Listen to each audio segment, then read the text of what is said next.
is class number 4. This one, a picture submitted by one of your classmates, Trish, when she was out rescuing turtles that were cold stunned. We have pictures from most of you. We'll be contacting you about getting the pictures. We did do a montage of pictures, a collage for the meeting last night, and our members were excited to see all the shining faces for our new class. One person, not going to call him out, I'm sure he's really busy, needs to submit the pretest and the quiz. And if you need us to send you the class 2 quiz again, we will be happy to. Just let us know. We ran out of time to do a quiz for 3, so we're going to do one for 3 and 4 and send it on the same link. So Gerald reminded me that we never sent number 3. So, and you guys are doing great entering your hours. And if you need help, contact one of us or your mentor, and we'll get you on your way with the VMS system. As far as initial training field trips, WowWee has never had field trips before, so we didn't know that they were going to happen. I mean, I knew I was going to lead one, but I didn't really think about it, the class coming. So we will consider them initial training field trips, and because all the speakers and destinations are right in line with our goals. So if you have any questions, just check with Robert or me. And tonight we are extremely lucky to have Dr. Toby Hibbitts from Texas A&M University. He's one of his duties is curator of amphibians and reptiles, and you can see these are a few of the books he's authored. He joined Texas A&M Natural Resources Institute in 2012 as a research scientist, and has his program focuses on amphibians and reptiles. He's really interested in the natural history, ecology, behavior, and taxonomy, which all these factors are important for making informed conservation decisions about species. So the other part of his job is the curator of the amphibians. He received a Bachelor of Science in Biology from Midwestern State, a Master of Science in Wildlife and Fisheries Sciences from Texas A&M, and a doctorate in Animal, Plant, and Environmental Science from the University of the Witwatersrand, which I had to look up, and it's in Johannesburg, South Africa. I know a lot of people that went far away for college, but that's the farthest I've heard of. So he comes from a family of Texas naturalists and enjoys outdoor sporting activities and travel. And I sent all of you the link for his entire beta, which is very lengthy. So with that, I will stop sharing, and we will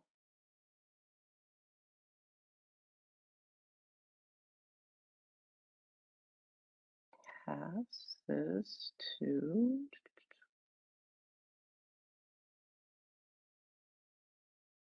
Dr. Hibbitts. Okay. You should be able to share now. Yeah, can everybody hear me fine?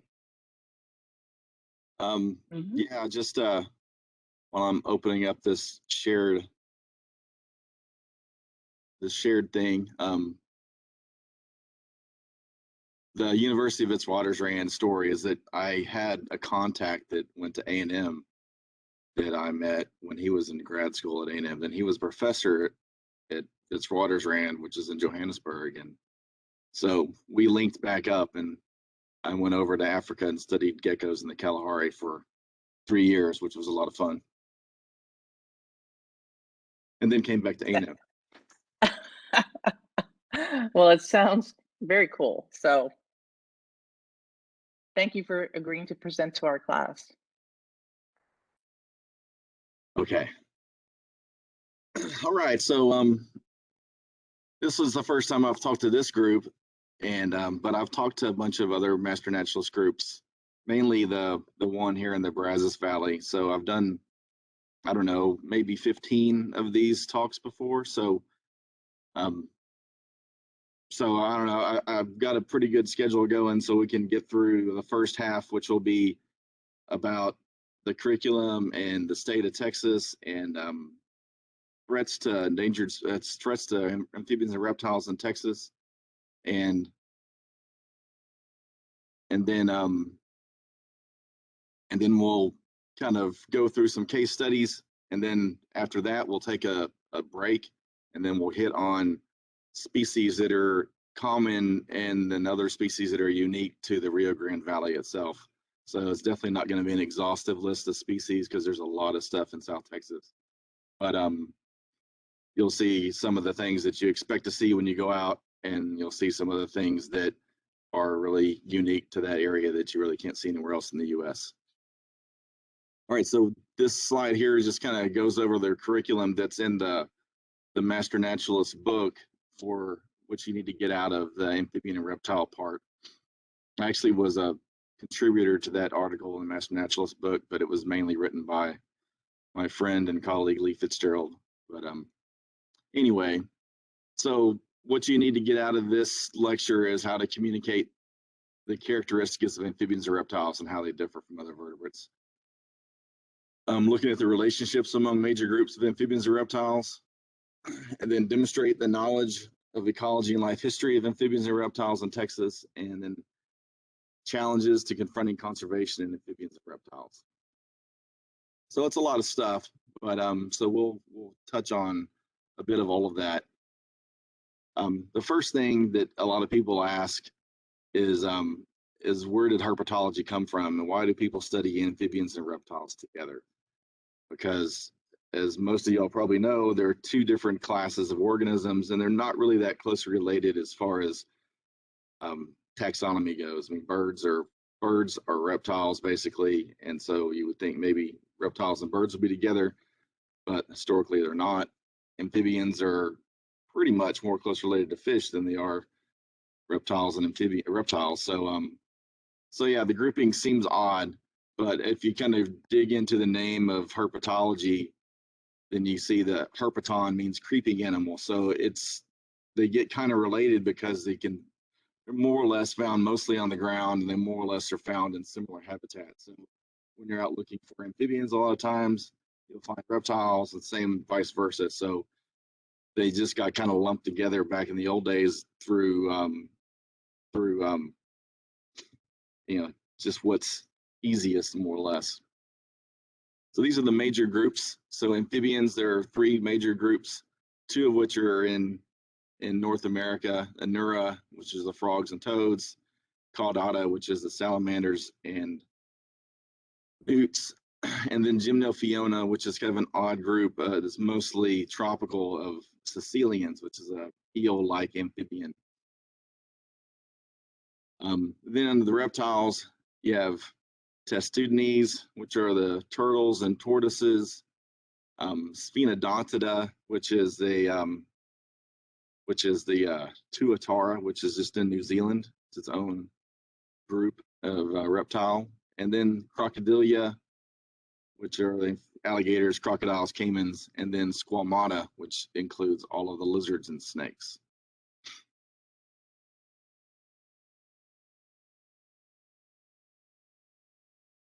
Okay, so we're going to get kind of into what are the things that are causing, problems with amphibians and reptiles, and this is kind of goes together with pretty much what are things that are issues for all life in the U.S. nowadays and globally.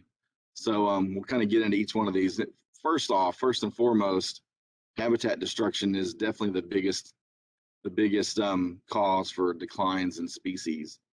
And you can see from this next photo that habitat destruction comes in pretty drastic things like clear cutting of forests, or this is like tar sands up in Alberta. Basically, both of those habitats have been completely changed from what was present before, and species that are adapted for living in a forest or living on the grasslands in Alberta don't do well living in these modified habitats.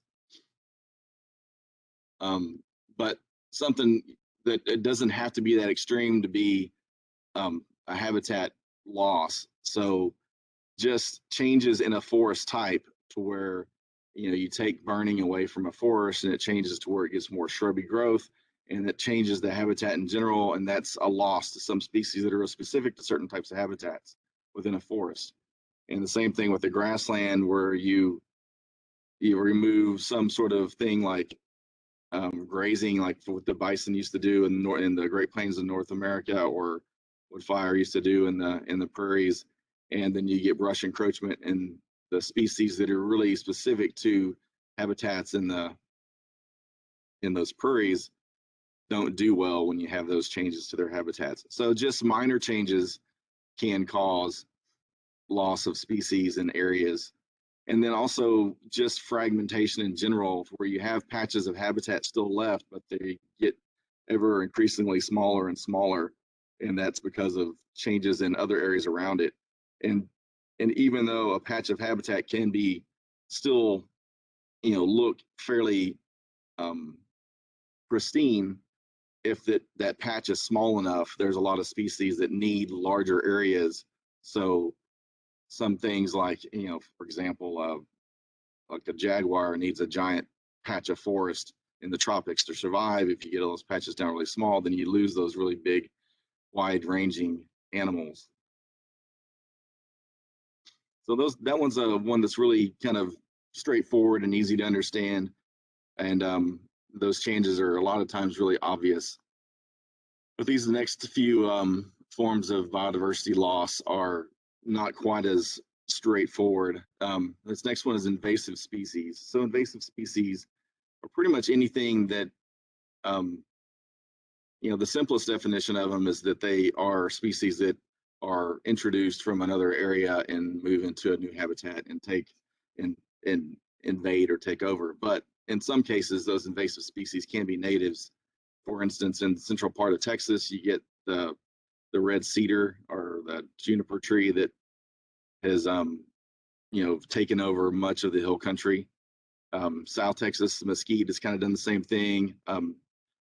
So there's some native invasives that have this predisposition to take over disturbed habitats, and when things get disturbed, you get these quick invaders that come in, and if their habitats are continually disturbed, then that's all you really have left. There's a bunch of other invasive species that are really well known. House cats are one that's pretty much a global problem. In some places, they cause big biodiversity loss, especially to ground dwelling lizards and snakes and that sort of stuff. But so cats are a big one. There are invasive reptiles and amphibians.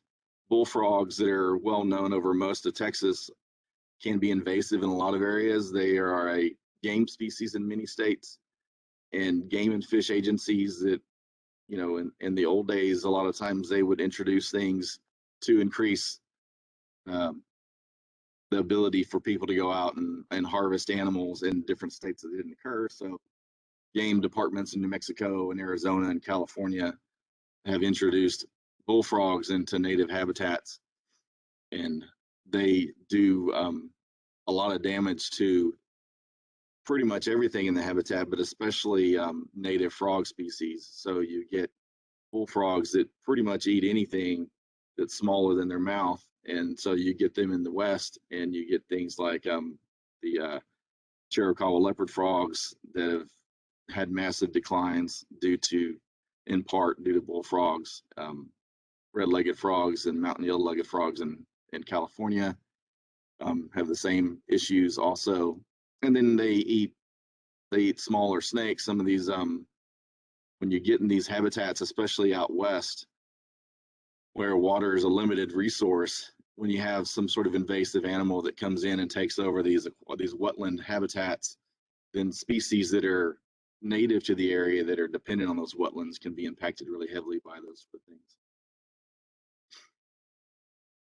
But like I said, it doesn't have to be some sort of predator. It can just be a plant. Like one of the common things in South Texas that was planted all over the place was buffle grass, and buffle grass is an invasive over much of South Texas, and it more or less changes the landscape by getting this carpet layer of 2 to 3 foot grass underneath everything, and changes the way that reptiles, for instance, could bask. It affects negatively a lot of lizard species, among other things. Okay, so the next one we're going to hit on is global climate change. So global climate change is, there's not a photo for that, but you can think of global climate change in a bunch of different ways. There's all these predictions about the global warming of the planet, which is occurring at a rate right now that's more rapid than has been seen in history anyway. And so you get these models of how that's going to affect the climate throughout North and South America, and we can model habitat of a species and then do projections on changes in temperature that are increased by 1 or 2 or 3 degrees Celsius, and it pushes the modeled habitat for a species to areas that it doesn't occur. And some species may be able to make those adjustments of their distribution, like things that can fly or things that can move rapidly, like birds or something. But a lot of times amphibians and reptiles aren't able to be that agile, so they can't get up and take off from something that occurs in South Texas and more or less migrate in an animal's lifetime up to North Texas to take over new habitats. So that affects them that way, but it also affects different things in the climate. So climate change in general, for some areas it means more and higher temperatures. Some areas it actually means the opposite. You get lower temperatures in some regions, and also you get changes in rainfall. So like the western part of Texas in the US is supposed to get drier. Other places on the globe have other drying effects, like something that we can point to having a pretty bad effect on some tropical regions, like Costa Rican cloud forest zones. So those cloud forests, Monteverde, the area that is known for quetzals and the extinct golden toad and those sort of things, that cloud forest has seen more cloudless days in the last 10 years than it did in the years previous to that. And that's because this cloud bank that forms for that climate that makes that cloud forest is a lot of times forming at higher elevations, because more or less that temperature zone that it forms at is moving up the mountain, and that Monteverde mountain is a fixed elevation. So if that temperature gradient moves above where the clouds form at, then it won't be a cloud forest because it doesn't stay wet enough. So you get different changes in climate that's not strictly related to temperature, and all that can affect species in different ways. Some other things that are going on with specifically reptiles and amphibians, and you may have heard of that, is this whole idea of amphibian decline. And a lot of amphibian decline, it stems from a bunch of different things, which habitat loss is still the major driver.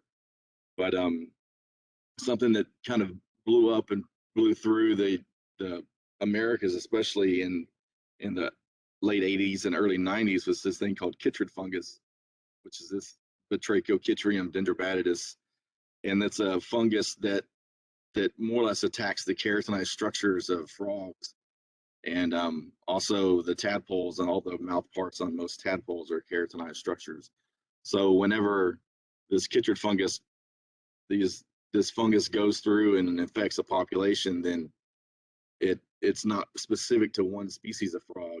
Some species are more resilient to it than others, but it can go through an area and infect many species of frogs, and then more or less to get the extirpation of populations of amphibians. And people were doing research in the tropics of Central America, especially Costa Rica, Panama, and they were able to more or less watch this wave of chytrid fungus kind of move from valley to valley to valley. And so they'd be studying this group of frogs in one canyon, and then the canyon north there would have the chytrid fungus come in and completely change the diversity of frogs that is in that habitat by wiping out a bunch of them. But then you would see the pristine what was before in the next canyon. Then, within a year or two, then it would make its way to the next canyon. So it was a pretty devastating fungus that ended up kind of moving around globally, and there's still not a clear idea of where it really came from, but there are a bunch of different hypotheses that it's either out of Africa or out of Asia. And some of these frogs out of those two continents are widely distributed across the globe. Out of southern Africa, the African clawed frogs were used for many, many years as a pregnancy test frog. You could inject them with hormones from somebody, and then if they were pregnant, then the hormones in their body would cause the clawed frogs to develop eggs. So they use that as kind of a low-level sort of pregnancy test for many, many years, up until like the 50s or 60s. So there's avenues for this thing to have spread out of a bunch of different places, but the bottom line is that it's basically global now. There's another type of chytrid fungus that is specifically infects salamanders, which is the same genus as this one that you're looking at here. And it hasn't become global yet, but it was moving through Europe, and it was infecting a bunch of different sorts of newts in Europe. And people were extremely worried that it would make it to the US. And so there was, 5 or so years ago, there was a big ban on importation of salamanders and things out of Europe. And so far it hasn't made it into the US, at least not into the wild. But we have one of the few things that we have the largest diversity of in animal groups is salamanders. So the Appalachian Mountains of the eastern U.S. are extremely rich in salamander diversity, and so it would be really devastating to a bunch of different species, most likely, that if that other type of salamander chytrid fungus moved in. Another type of fungal disease that is kind of being observed more and more frequently, mostly probably because it's being looked for by a lot of people now, is this snake fungal disease. And I guess the main reason it kind of hit the spotlight was because there was a few species that were threatened or endangered under the Endangered Species Act that people had been working on. They started seeing these lesions and things on their face, like this is a Massasauga rattlesnake from the eastern Massasauga that's from up in the Midwest and up into Canada. And it's got an outbreak of this snake fungal disease, and it causes lesions on the face, and it could be all over the body, and it eventually will kill them if they aren't able to kind of recover. And a lot of times these snakes will kind of come out of hibernation with a lot of these lesions, and then if they were minor, then after the first couple sheds of the year they'll be gone. But if it's something that it's gotten to an infection level like this snake has, then it could be fatal to the snake. It's something that can be treated if you catch them in the wild and bring them to captivity, but that's not like an in-game way to control this fungal disease. It's more or less predominantly in the more humid areas, southeastern U.S. and eastern U.S., but it's been found pretty much in every state now, and it's a cause for concern when people are, studying reptiles and amphibians, not to try to pass it on. So if you're working on some snake in Louisiana and then you're going over to New Mexico to do some other things, to make sure you clean everything, all your tools, all your equipment, all your snake bags, all that sort of stuff needs to be either completely different or thoroughly cleaned before you move on, so you don't spread this disease. And then the last big major source of biodiversity loss is commercial collection. And there hasn't been a ton of examples in the U.S. of commercial collection that has caused, not extinction, but at least big population loss. There is a few though, like the American alligators were basically hunted very near to extinction, and then they were put on the endangered species list, and then they worked around ways to more or less farm alligators and moved away from taking everything from the wild, and they've recovered. And other things like Texas tortoises and Texas horned lizards were originally put on the state list because of fear of over collection and sell at pet stores and things for people. But for the most part, those populations weren't really damaged, or they jumped on it soon enough to where those populations weren't damaged in the state because of that. But there has been a crisis more or less with turtles globally, and it's mainly to feed the turtle trade in Southeast Asia, and that's more for food than anything. So there's a bunch of species of turtles in Southeast Asia, and almost all of them are threatened or endangered with extinction because of the Southeast turtle trade. And so much so that most of the species that were in that region of the world are not plentiful enough to meet demands, and so they were buying turtles from Africa or Australia or the U.S. or South America and moving them over and importing them back into Southeast Asia. So yeah, if you're ever interested in turtle conservation, that sort of stuff, in terrestrial turtle conservation more or less, then you can check out the Chelonian Conservation Society, and they have a lot of information on turtle trade, and there's also a Turtle Survival Alliance that gives you all the details about trade in turtles around the world. So from that, we kind of shift over to some Texas specific things that are going on. This cartoon is a cartoon of a lizard species I've worked on a lot called the Dune sagebrush lizard. So this was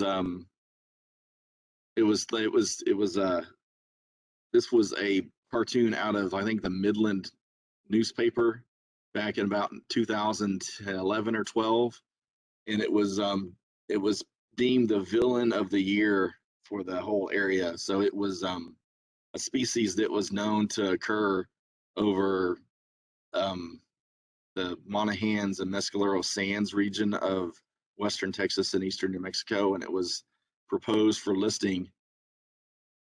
And there was, of course, a big kind of uproar in that area because there was a lot of people that opposed the listing because they were fearful that it would negatively affect the oil production in the Permian Basin. So, obviously the propaganda machine from oil and gas was a lot more powerful than the U.S. Fish and Wildlife Service. So it basically, to the normal population, everybody saw this lizard species as getting in the way of the Texas economy. So there's a bunch of species in the state that have been listed as endangered, and I'll kind of go through a bunch of those different ones that here. So these are the amphibians that are currently listed as endangered or threatened by the Fish and Wildlife Service. And as you can see, almost all of them are salamanders, and almost all of those are salamanders that occur in the Edwards Aquifer region of Texas. And there's more or less, you'll see, I think the next page is a picture, but more or less these salamanders have, in different river and spring systems, you have different species, and there's not a lot of they're tied to the aquatic habitat, so they don't move across land. And if there's not a tie up in the spring system or the aquifer itself, then they have evolved into their own kind of their own units per each one of those springs. And you have some of them that are aquifer specialists, and then you have these surface specialists. So in any one spot, you don't really have more than two species occurring together. Like in the example I have here is the Barton Springs salamander there in Austin, and then the Austin blind salamander. They occur at the same place, and the Austin blind salamander is a aquifer species, and the Barton Springs salamander is a spring head kind of species. So you have all those things that are kind of the same way to preserve each one of those, and that's just more or less preserve the aquatic environment in the hill country. And the other species listed here that's been listed since the first Endangered Species Act was put together in 1973, and one of the first species to go on was the Houston toad, and that is a species that occurred originally from Houston to Bastrop, and then to north of College Station by I guess Fairfield area. That's about the northern limits of it. So it's a species that has been, that more or less was described out of Houston and then disappeared from the Houston area about in 1965 or something like that. And then the main source of the populations have been in Bastrop for years ever since then. And they have been in serious decline more or less since they were discovered there. So it's a species that has been studied a lot and hasn't ever really done well with whatever is changing in the habitat that it can't handle. But luckily, it does really well in captivity, and the zoos can pump out a whole bunch of baby toads every year, and you can just kind of drop them back out into these ponds and kind of keep the populations going with toads that were sourced from those same areas. So there's the Houston toad. It looks similar to almost all these other toads, and we'll talk about kind of features of toads in a little while. But yeah, it's a typical toad. It's most closely related to the American toad of the eastern U.S. And these are 5 of the species of the spring salamanders. You can see they look very, very similar. And basically the background colors that you see on those are variable within populations too, so they're not diagnostic.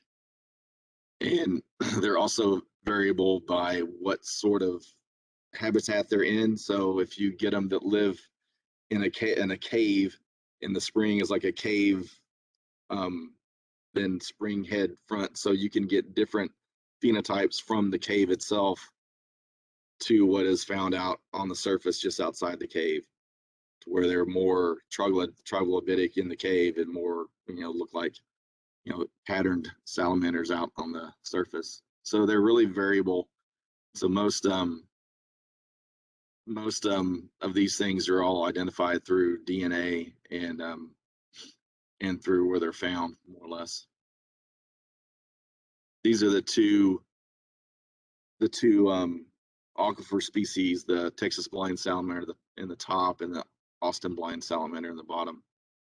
It's pretty interesting, is the Texas blind salamander has been known since the 1800s. There was a couple of caves that the aquifer around San Marcos was accessible. There's one of them called Ezel's Cave that's been a conservation area for a really long time, and that's like one of the only access points to see the Texas blind salamander in nature. Otherwise, people get them out of artesian wells and that sort of stuff. Now, the Austin blind salamander wasn't discovered until relatively recently, about the turn of the century, around 2000 was when the Austin blind salamander was discovered. And that's pretty amazing, knowing that salamander has been in Austin at Barton Springs, right there within 5 miles of downtown Austin. And in one of the largest universities in the U.S. that has lots of salamander studies going on. And, it made it that long without being identified or found. So it's pretty amazing that, you know, you have these things that live in aquifers that are hard to reach that can kind of surprise you. But it was basically because people were studying Barton Springs salamanders, and they started finding these little larval salamanders at these surface springs that were really light colored and kind of odd shape, and they raised them up, and they found these Austin blind salamanders. They found that they were a different species. So it's kind of a cool history. There's articles by David Hillis out of UT that you know, had stories about how a salamander saved a city type of thing, kind of going into how conservation of these salamanders has more or less made Austin and its water resources more secure for longer periods of time.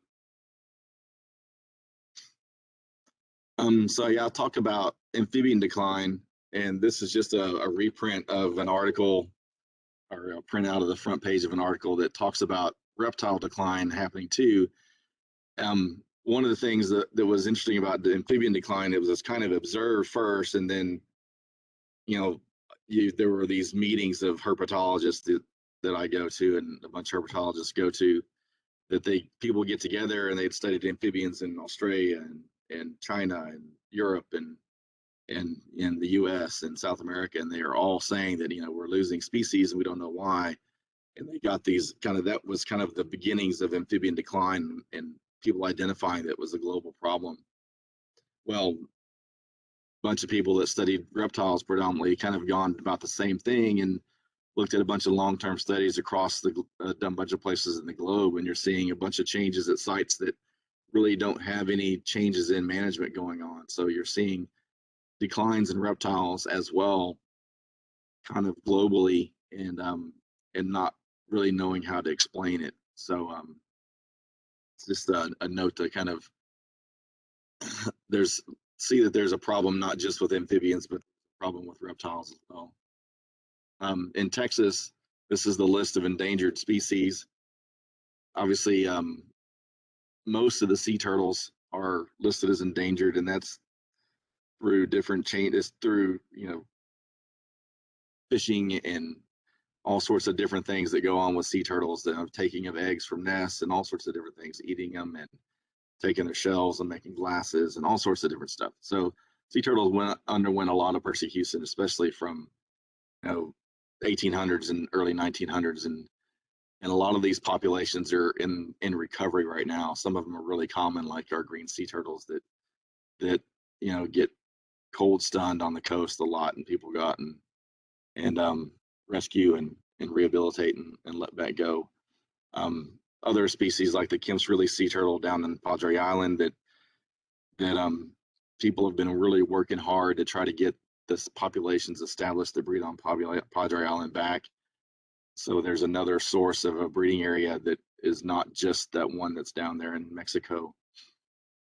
But yeah, all the sea turtles in general have benefited from protections that have gone on through the Endangered Species Act, especially over the last 40, 50 years.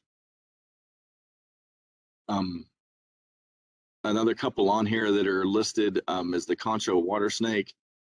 That was a species that was listed in the 80s. It's an endemic snake to Texas. There's two species that are really similar, the Brazos water snake and the Concho water snake. And those are our only two endemic snakes. So their entire distribution is found within Texas. And the Concho water snake was in danger because it was a habitat specialist where it liked to feed on the clear riffly sections of the Concho and Colorado rivers. And in the late 80s, early 90s, they were building a big dam to help feed San Angelo and some of those other areas around there, called O.H. Ivy Reservoir, and we'll talk about that more later. But so it was basically listed because it was going to inundate a bunch of its habitat. Like I said, I'll talk about that case study a little bit more later, so I won't go into too much detail now. And then I talked about the alligator earlier. The alligator was listed within the, when the Endangered Species Act was started. We had already begun doing conservation efforts on it before 1973 under the ESA, and then that was delisted in Texas in 1983, and then throughout its entire range in 87. And alligators in general make a pretty good comeback, especially coastal. They're doing really well, and you see them in a lot of areas that you may not have seen them in. The inland populations are slower to recover because there are probably a lot fewer patches of alligator populations inland. So to move out of those areas into new areas takes a lot of time. And then the last one there is the Louisiana pine snake, which we'll also talk about more later, but it just recently was listed as threatened. A lot of species have gone through, they've been proposed for listing, and this is kind of basically going back to this decision that happened around 2010 that the U.S. Fish and Wildlife Service got sued because it had a huge backlog of petitioned species that it hadn't done anything with. So basically there was 757 species in the U.S., and that's included everything, plants, animals, and stuff, that the Fish and Wildlife Service hadn't been doing anything with over the last, I think it was about a 10 or 12 year span where they didn't do much of anything with the ESA. And so whenever they got sued, they decided they made a timeline to go through and make decisions on a bunch of species. And these 8 reptiles are things that are affected by that decision in Texas. So you can see there's the western chicken turtle, which we do a lot of work on, and it should be undergoing its decision in a couple of years. Alligator snapping turtle is going under its decision for listing. I think it has been determined that they're probably going to list it as threatened, but that hasn't been officially released in the register yet. The Rio Grande cooter, which is something that's local to southern Texas, and the Rio Grande from basically the mouth up to about Big Bend National Park, and then up to Pecos a little ways to just barely into New Mexico. So that species hasn't been determined whether it was going to be listed yet, but it was worked on mainly by people out of let's say it was UT RGV, and then spot-tailed earless lizard, Dune sagebrush lizard, and desert Massasauga have the spot-tailed earless lizard has is supposed to be decided next year, and those last 2 have both been were not listed. So the desert Massasauga was pulled, and the Dune sagebrush lizard was determined that it was secure enough through conservation agreements. So here's a few of these species I was talking about. Alligator snapping turtle is a species of the eastern Texas rivers, basically the rivers that flow into the bay there in Houston. So the San Jacinto, Trinity, and then everything east of there, they're found in.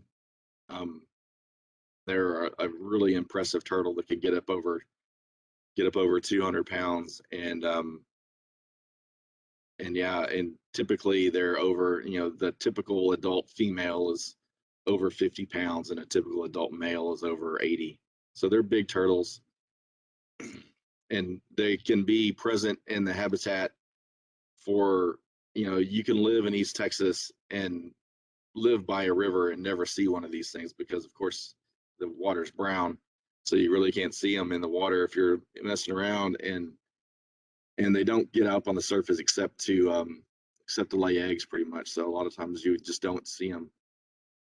I think growing up in East Texas, when I was a kid, I didn't see any of these things in the wild until we did a research project on them, and then we caught them fairly easily when we were baiting for them and trying to catch them. This was that Rio Grande cooter. Pretty nice, pretty turtle. They're relatively easy to see over by the Salaneno area, kind of the western part of the Rio Grande Valley. So below Falcon Dam down to Rio Grande City-ish, that zone. They're not too hard to find. And then there's kind of patches of more pristine river as you go farther north. But they're really common when you get up to some of these really pretty clear rivers as they're coming out of the hill country, in some of the spring areas like the Fort Clark Springs and Bracketville, and some of the rivers that flow into Del Rio, and then the Devil's River. They're really fairly common on the Devil's River. So yeah, I'm not sure what they'll do with listing decision of those, but these turtles have declined in a lot of areas of the Rio Grande because the water level is not high enough, and they eat aquatic vegetation. So if the water's too murky and too low and too turbid, a lot of the vegetation can't grow, and they don't do well in those areas. And this was the Dune sagebrush lizard. So it's a specialist on these sand dunes, and it looks like looks like it lives in the sand. And yeah, it's got a lot of things kind of going against it. It doesn't do well with habitat fragmentation, and then also more recently, there's a bunch of sand miners out there now that extract sand from their habitat as part of the fracking process. So they'll have these large sand mines that go out and extract all the sand in like 200 or 300 acres of an area, and then sell that sand to the fracking oil well business. And then so all of those things are bad for the lizard. But yeah, we'll just go on past that one. The desert Massasauga is a species we worked on. This was an interesting thing to work on because there's basically two species of Massasaugas now. The eastern one that I showed that had fungal disease, and then the western Massasauga. Then there was two subspecies of western Massasauga, the desert Massasauga and the prairie Massasauga. And so the field guides kind of draw in a line dividing more or less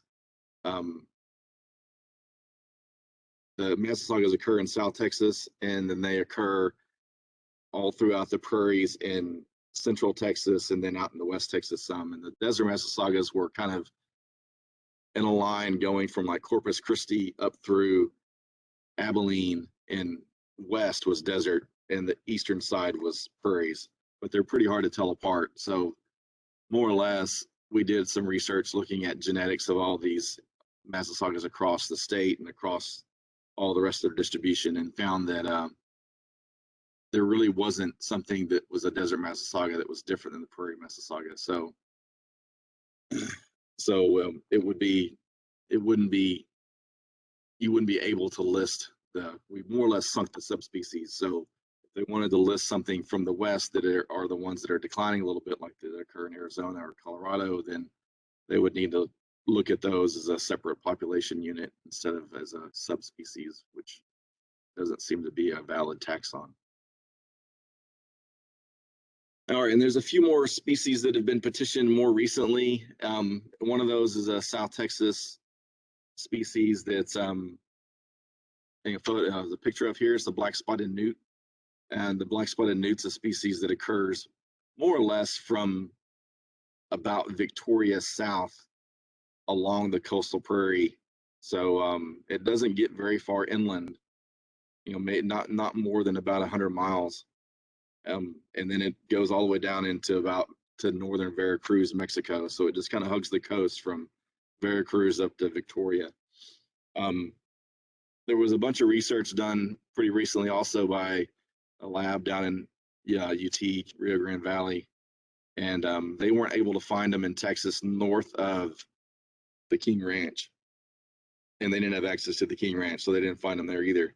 So basically, in the last 15 years or 20 years, they haven't been seen north of the Port Mansfield, Raymondville area. But they can still be fairly, in the right habitats, they can be found pretty I wouldn't say easily, they're kind of difficult to find to start with, but because of their habits. But in the proper habitat, they can be found in most of Cameron County, in a lot of Willacy County, and really pretty well, a lot of spots in Laguna Atascosa. But there's still a species of concern, and the declines that have occurred over the last 30-40 years are worrisome. And those other spring salamander species are just additional ones that they're looking at in the state.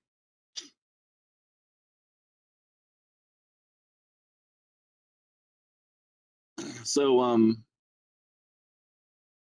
so basically this just is talking about, you know, where these things were at. I've kind of given that rundown already, so I'll kind of go on past. And the next 30 minutes or so, we'll go through some case studies of these species and some of the things that we do in my lab up here, and a lot of researchers do that are kind of into this conservation and endangered species type research, is that we try to work on and learn as much as we can about these species that are being petitioned for listing. So we find out, you know, if the listing is warranted, or give the Fish and Wildlife Service as much information as possible. So if they are going to go about listing a species, it's done for the right reasons. Something that we're kind of looking at with some other papers we're working on now is this whole idea that the funding sources for endangered or species of conservation concern are limited. So investing a lot of resources in a few species that may or may not be warranted for listing wouldn't be wise if you have other species that are more needy. So there's kind of like this triage effect that we need to figure out within these species. So it's good to do some kind of quick and dirty research on a bunch of these species before they go through this big process of being listed and then having a lot of federal funds available for them. Some of the things I like to mention of species that are, you know, is it better to, you know, this is just a rhetorical question, but is it better to save or do work and help keep species that are starting to decline? Is it better to invest money on things that you think you have a really good chance of benefiting, or is it better to put your money investment into things that are going to take 60-70 years to show any kind of real progress? So just an example, which I'm not bashing California condors, but California condors have been intensely worked on for the last 50 years or so. As they declined in California, then they took all of the animals into captivity and raised them in zoos for 20 years or so before they ever put them back out in the wild. And then they put them in places that they didn't occur recently, and are slowly establishing these populations. But you know, the amount of money that's been spent on the California condor over the last 50 years probably, you know, was over, I would expect, in the $100 million range or more. And that sort of funds could probably have done a lot of good for, you know, several hundred species, other species that are out there. So I know it's just food for thought, not saying that we shouldn't protect California condors, because I'd love to see one, but it's just something to think about when you're doing conservation of animals. So the Louisiana pine snake is a species of the longleaf pine savanna. And there was if you look at the longleaf pine savanna, it stretched from Texas all the way across to Florida, then up to about Virginia. And but there was a patch that was east or west of the Mississippi River that was in Louisiana and Texas, and that's where this Louisiana pine snake was found. And this is the sort of habitat it occurred in, kind of these broadly spaced longleaf pine trees that basically looks like a park underneath it. You know, it's grasslands under thinly distributed pine trees, and that habitat was maintained through frequent fires, like every 2 to 3 or 4 years. And so they would just blow through, burn out all the, you know, this woody vegetation, and then maintain that habitat. And there were a lot of species that were in that habitat, like red cockaded woodpeckers and some other stuff that have all been some of those have been listed as endangered already. So this is a species that's been on the radar of people for, since 1982, and it was given the decision that listing it would be warranted, but it was precluded from listing because there was other things they thought were more in need. So basically, since then, it was just listed last year as threatened on the end of the ESA. But what's going on with it now is that they basically are extirpated from Texas. One hasn't been seen in Texas since 2012, I believe, and that one was one that was caught in 2008 and then re-released. So more or less, they're functionally extinct in the state, and there's really like 5 populations in Louisiana that they're left at. So but there's a captive breeding program going on. It's like 4 different zoos that they've Memphis Zoo, the New Orleans Zoo, the Lufkin Zoo, and the Fort Worth Zoo are all working to breed these snakes and get them back into the wild eventually. And they're already doing it at one spot in Louisiana.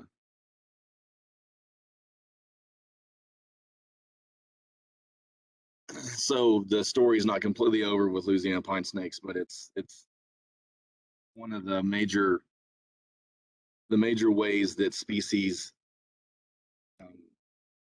the major plans for opponents of endangered species is to slow the process down. And that's fairly easy to do within the bureaucracies to slow the process down. So they question the science, they question our ability to say they're even rare, they question the techniques that they use to capture them, all that sort of stuff, just to throw some question out there to say, okay, we need more time. So it's just a stall tactic until that there's not really any way to stall anymore. So that seems to be one of the main plans for opponents of endangered species is to stall the listing as long as possible. Okay, another species group that we talked about earlier on was a spot-tailed earless lizard, and this is a species that has been one of these kind of enigmatic lizards that occurred pretty broadly from, say, San Angelo to Austin, all the way down to Falcon Lake, more or less, and basically to the north side of the sand sheet in South Texas. And but it was rarely encountered and rarely found by herpetologists throughout, that I knew, and so there weren't that many records of it. There were 200 and something more or less observations of the species through the life of people knowing about it. So it's something that we took on as a research project in about 2014 or 15, and that's a male and female of the northern populations of the spot-tailed earless lizard. And females build up this color pattern, the yellows and oranges, as a indication that they're gravid. So males will not mess with them when they're gravid. So more or less leave them alone to go about their business of laying their eggs and stuff. And that's a male of the northern group. There's another shot of a female. So basically, since there were so few records, we wanted to know what the current distribution was. And then there was a split between the ones that were in the north. So basically were north of the Edwards Plateau and south of the Edwards Plateau. So those were all the areas that we surveyed, and the green counties were all the places that we found them. And this was a lot more were found during this. It was 174 observations, so we saw almost as many that were known before, but in fewer counties than they were known from in the past. So but that effort showed that there were some strongholds that they were doing pretty well. And then we also wanted to look at the relationships between the north and the south.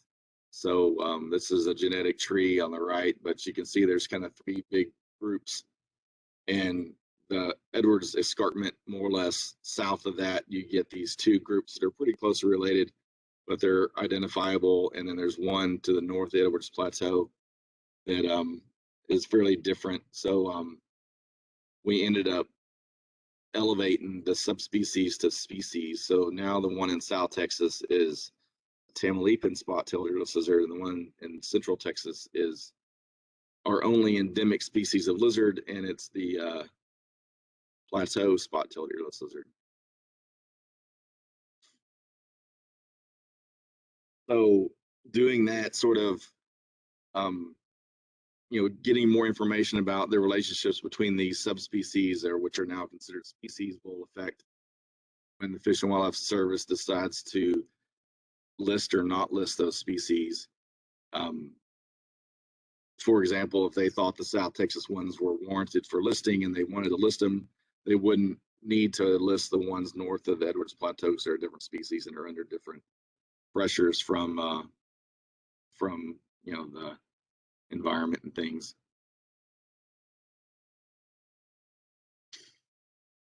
Okay, so Concho water snake.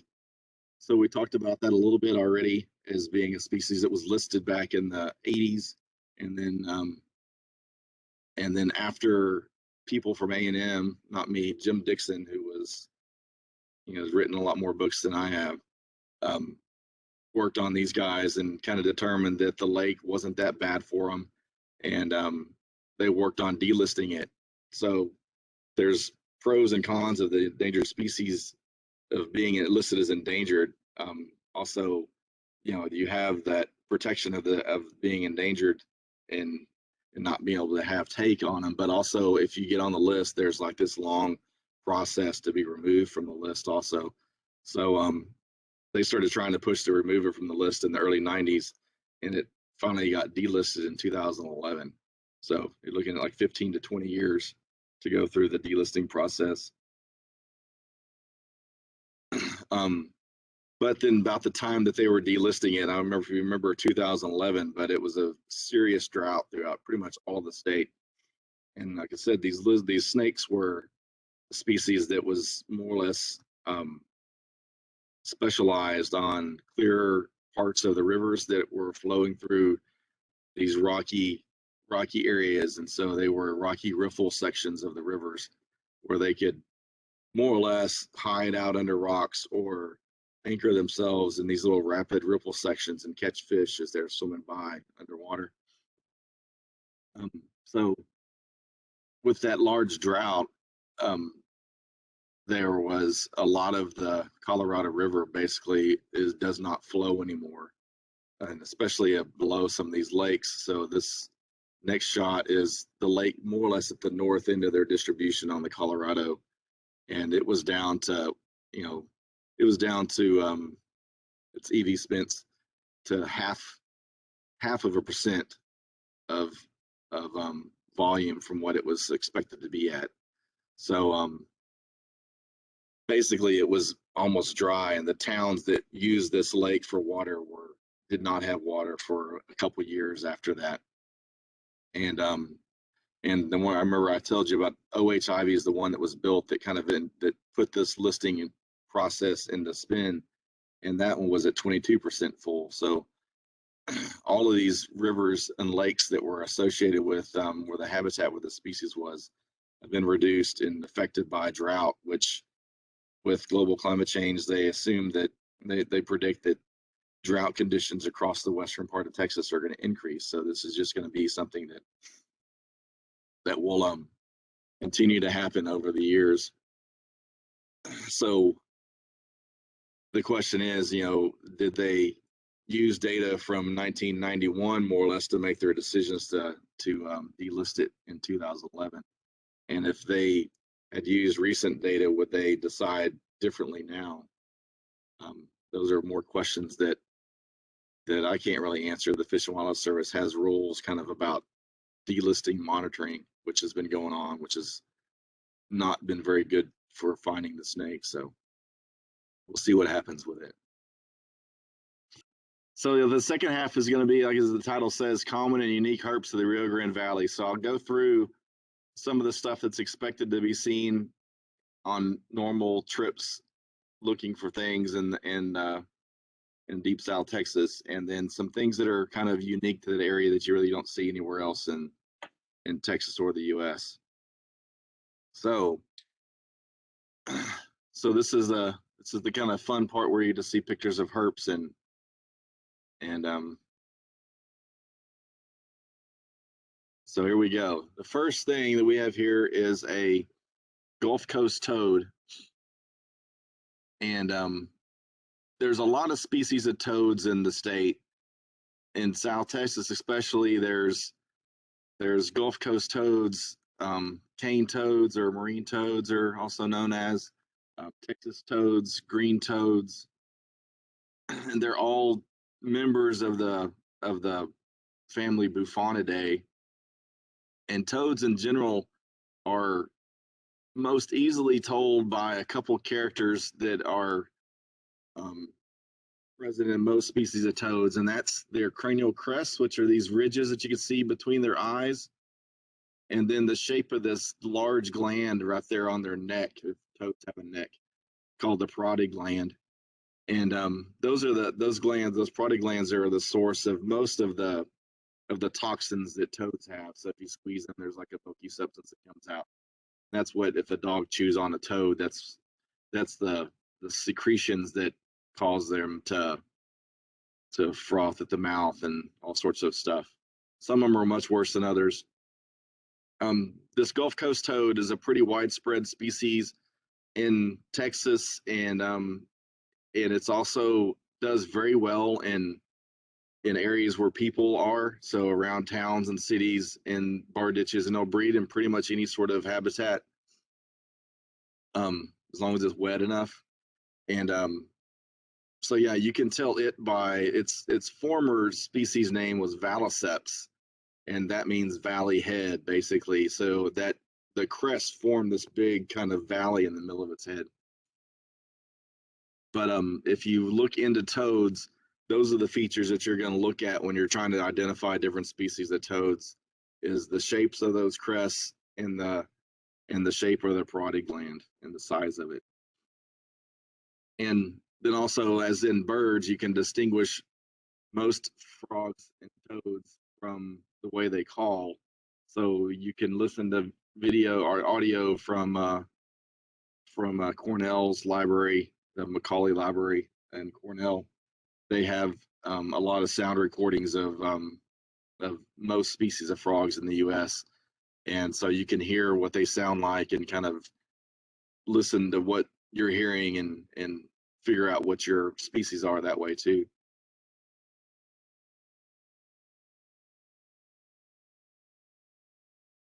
Another really common species down in the lower valley and over most of the kind of central and western part of Texas is the Rio Grande leopard frog. And leopard frogs in general, the group of frogs known as leopard frogs, there's species, they occur throughout the state, but there's 3 different species: the prairie, the Rio Grande, and the southern leopard frog. And they're you can tell them apart, but it's kind of difficult to do it. Some of the characteristics of leopard frogs are kind of long, pointy snout. They're true frogs, so they have these really big legs and really kind of pointed fusiform body. So one of their main habits is to sit on the side of a bank of a creek or a pond or something like that. And when they're spooked, they jump straight into the water, head first. And so that body shape allows them to be really hydrodynamic. So when they hit the water, they dive in and go down deep and do a couple strokes, and then they hide up on the bottom. Most true frogs, so the family Ranidae, have this dorsolateral fold that goes down their body, and that's something that you can distinguish some of the species of leopard frogs from. So the southern leopard frog, which gets into South Texas around Corpus Christi, has a fold that can you see my arrow when I'm pointing at it? Yeah, okay. It has a fold that goes down and is continuous, the southern leopard frog, but the Rio Grande has this break right here at the hips region. So it'll be a continuous fold, and then it breaks here, and then it continues on. So that's a character of the Rio Grande leopard frog.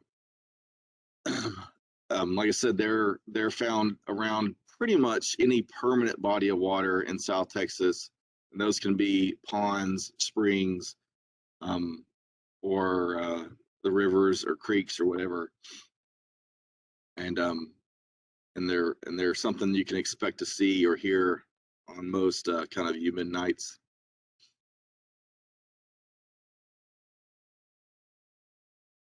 Now on to some of the really kind of unique things in South Texas. This is a really cool frog or toad known as the Mexican burrowing toad. So it's its own family by itself, Rhinophrinidae, and it's the only species within that family. And it's a species of tropical dry forest, basically. And from the northern limit is South Texas. It gets into Starr County and Jim Hogg County and a little bit of Zapata County. So that little wedge of South Texas is about where it occurs. But it goes all the way down to Costa Rica along the coasts, especially the drier forest coasts of Mexico, and then all the way down to northern Costa Rica.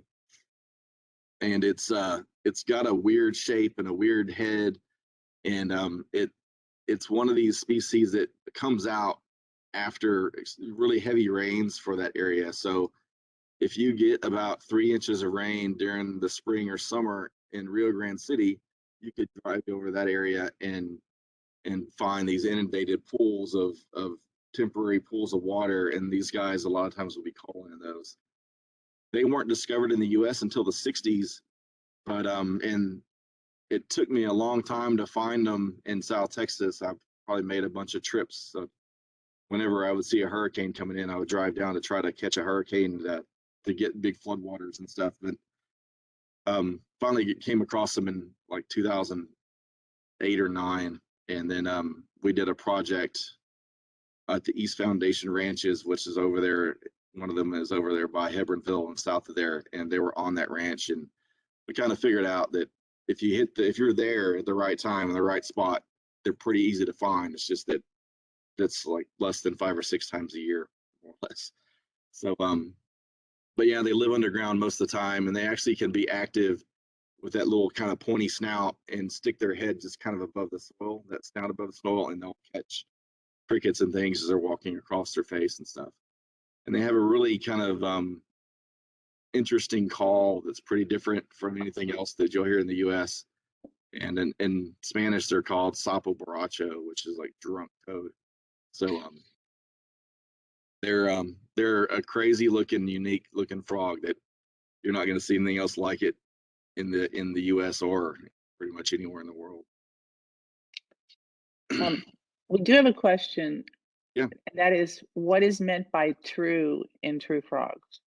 I called it true frogs because that family Ranidae is more or less known as the true frogs. That's like the bullfrog and the leopard frogs and bronze frog, and there's a bunch of frogs kind of spread across the globe. There's a lot of frogs in Europe that are also Rana. At least they used to be in the genus Rana, and so those are kind of known as true frogs. And the toads are just a family of frogs. So Bufonidae is toads, and this is like Rhinophrinidae. So it's just a kind of a common name for the whole family. Thanks. Okay, so this one is something called the white-lipped frog. It's in this really large, it used to be a really large family of tropical frogs known as the Leptodactylidae, which was the largest family of anurans, but it's been split up into several families since then. There's just a couple of species, a couple of types of the former leptodactylids that make it into the U.S. And this is the only one that is that genus Leptodactylus that makes it in the U.S. And it's has an interesting call and interesting breeding behavior. So it's a foam nesting frog.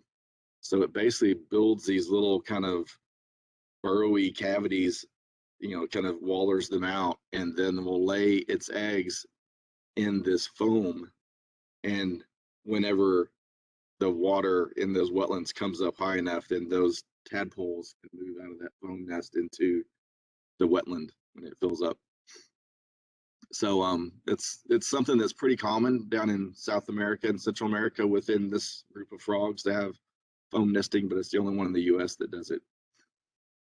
And it has there's another species that's only found basically kind of in that same area. So the only place that I know that you can find them currently is around Rio Grande City, and then up around in that same zone up to kind of that Falcon Heights area. And then they're formerly known all the way over into Cameron County, but most of that was in the agriculture zone that isn't very conducive to these frogs anymore. And they have a call they also call from those little cavities they make in the soil. So they're really hard to find unless you can kind of pinpoint their call. And their call sounds like a drip of water, more or less, but pretty loud. And so it's a different sort of call than anything else you hear in the US too.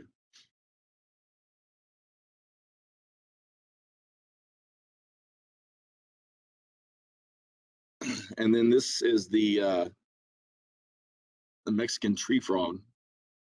So there's a lot of tree frogs in Texas: green tree frog, gray tree frogs, squirrel tree frogs, and some of these make it down into South Texas. This is the Mexican tree frog that just makes it up into South Texas. That's really common in Mexico and farther south, and it's fairly common in the eastern part of South Texas and around the Brownsville, Harlingen area. And it's a fairly large tree frog, a little different than tree frogs in the family Hylidae. And most tree frogs have these big discs. You can see the toe pads, so they can climb on smooth surfaces and attach to things. But most tree frogs have like a single vocal sac. Mexican tree frogs have these two kind of divided vocal sacs. So you can see this one's been calling, but he's not at the moment. And so those inflate right here when they're making their noises. But these don't make it any farther north than around Raymondville also. So they're truly kind of a subtropical species that just barely gets into Texas. All right, like I said, there's a bunch more species of frogs and toads and stuff in South Texas than I've shown here, but those are all a couple really common ones and a couple things that are really unique to the valley itself. The next group is salamanders, and there's not very many salamanders that occur in South Texas. Salamanders in general like really kind of damp, moist, cool conditions. So that's why you talk about the Appalachians being the hot spot for salamanders on the globe, because it's really wet and there's a lot of kind of detritus and moist soil and rocks and whatever else to get into that stays humid all the time. It's obviously not the case in a lot of South Texas. So you really only have 3 species of salamander that occur down there. This is a truly aquatic salamander called the siren. There's been a lot of debate about the taxonomy of the siren in South Texas, because basically once you get south of Corpus Christi, the sirens get a lot bigger. So they occur in East Texas too, and all the way over into Florida and stuff. And they're generally about 1.5 feet long and about as big around as I don't know, about as big around as a quarter to $50 or something that size. But in South Texas, they can get up to over 2 feet long and be, kind of normally as big around as a $50. So they're a fairly large animal, and they've been listed in the state as like South Texas siren species 1 or something. If you looked on the list, you see this like siren SPA 1, and that's just because that there's a lot of people that think that this species should have some protection in South Texas.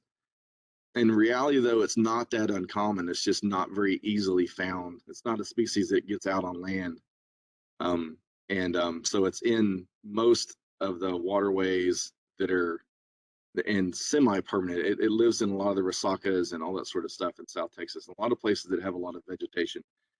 and they have a lot of unique behaviors. They live in these ephemeral wetlands, and when the ephemeral wetlands dry down, they actually burrow into the mud, and they kind of go through their shedding ecdysis stuff and build this cocoon around themselves, and can stay underground in the dried mud in their cocoon for like over a year until that wetland refills again, and they can pop back out of the cocoon when it gets wet enough, and then they're back in the water eating bugs and stuff. So they're a pretty neat animal. You can see this one has external gills, and it has front legs. It doesn't have any back legs at all, so it looks more or less like an eel swimming around in the water. There's been some work done fairly recently out of the same group out of UT RGV that looking at eDNA. So they were taking water samples and looking for DNA of this species, and then also doing trapping in a lot of wetlands, and they were able to find the species in more wetlands than they expected to through eDNA. So so it's probably a little bit more stable and secure than was thought. The other two species, I already showed you this photo of the black spotted newt, and the other thing is this thing called a tiger salamander, which it's pretty patchy in South Texas, but it's fairly common on the sand sheet in any kind of body of water, kind of up in that zone through the King Ranch and the big ranch country just north of the lower valley.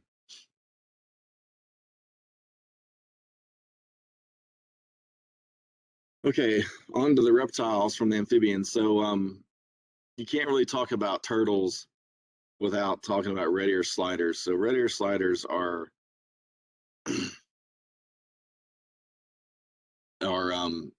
are pretty much in any body of water anywhere in the state of Texas, and they are really adaptable to different conditions, and through moving across land long distances to to being able to eat pretty much anything. They can kind of take over any habitat and move in and do well. They probably naturally weren't in many habitats in far western Texas, like west of the major rivers, west of the Pecos or anything. And they also didn't occur in the Rio Grande, really west of Big Bend National Park. There's another close related species called the Big Bend slider that's out there. But because of the pet trade, and they've been released into most bodies of water in the state that are any kind of permanency. So you can travel randomly to some pond in the western panhandle and usually see red ear sliders. And that's because you can also drive across state of Texas and be in the middle of the panhandle somewhere and see somebody selling quarter-size baby red ear sliders on the side of the road as pets. And then what happens to those? They end up getting dumped into bodies of water when they get too big. So red ear sliders are also one of the things that are commonly misidentified, because when males are young and females throughout their life, they look like this turtle here with that big bright red ear patch. But when males get older, they turn a uniform greenish color, greenish black. So you get these turtles with the body shape of a red ear slider that more or less just kind of have a greenish black head with no patch on the ear. So, and that's just through melanism of older age of that turtle. They turn more what we call melanistic. The other most common land turtle in South Texas that, well, not most common, but the most identifiable land turtle in South Texas is the Texas tortoise. This is a species that's pretty restricted in global distribution just to like the Tamaulipan thorn scrub ecoregion mainly. So basically south of San Antonio, south of Del Rio, down into kind of northern Mexico, but it doesn't really go that far south. It doesn't go much past the state of Tamaulipas. And these are interesting turtles there. So the tortoises are like I was saying, toads are Bufonidae, and they're Neurons. Tortoises in general are Testudines, which is the family tortoises are in. and they have some similar appearances where they have these kind of elephantine back feet and big scaly front arms and stuff. They look fairly distinctive, and they have a lot of adaptations for retaining water and that sort of stuff, so they can live in pretty harsh environments. Like I mentioned before, tortoises in Texas in the past were kind of sought after for pet in the pet industry also, and they were protected in the state back in the 50s or 60s, somewhere in that range, and since then it's been illegal to keep them in captivity, but they still turn up in a lot of odd places, because a lot of times people will come down to South Texas for whatever reason, and they'll see a tortoise crossing the road somewhere down there, and they'll like pick it up and not know the rules, and they'll put it in their truck and drive back home to, Austin or something, and then put it in their backyard and have a tortoise in their backyard that invariably gets away, and then somebody finds it in Austin and says. And so, if you look at the range map in some of these books of Texas tortoises, you see a lot of outliers in the distribution that range from like Houston and Austin and other areas kind of north of their natural distribution.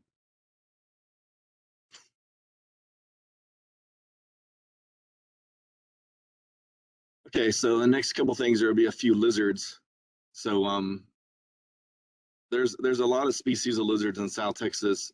There's a couple things that you pretty much see anytime you go out in the warmer months, and especially in the lower valley. And one of these are the common spotted whiptail, or Texas spotted whiptail. That's this species right here.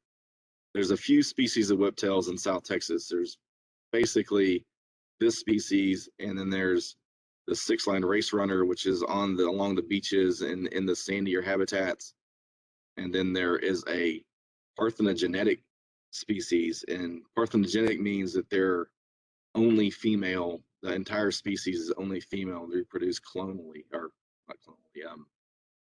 Trying to see by they reproduce through cloning, more or less. So the females make exact replicates of themselves, and it's thought to be a hybrid origin species between the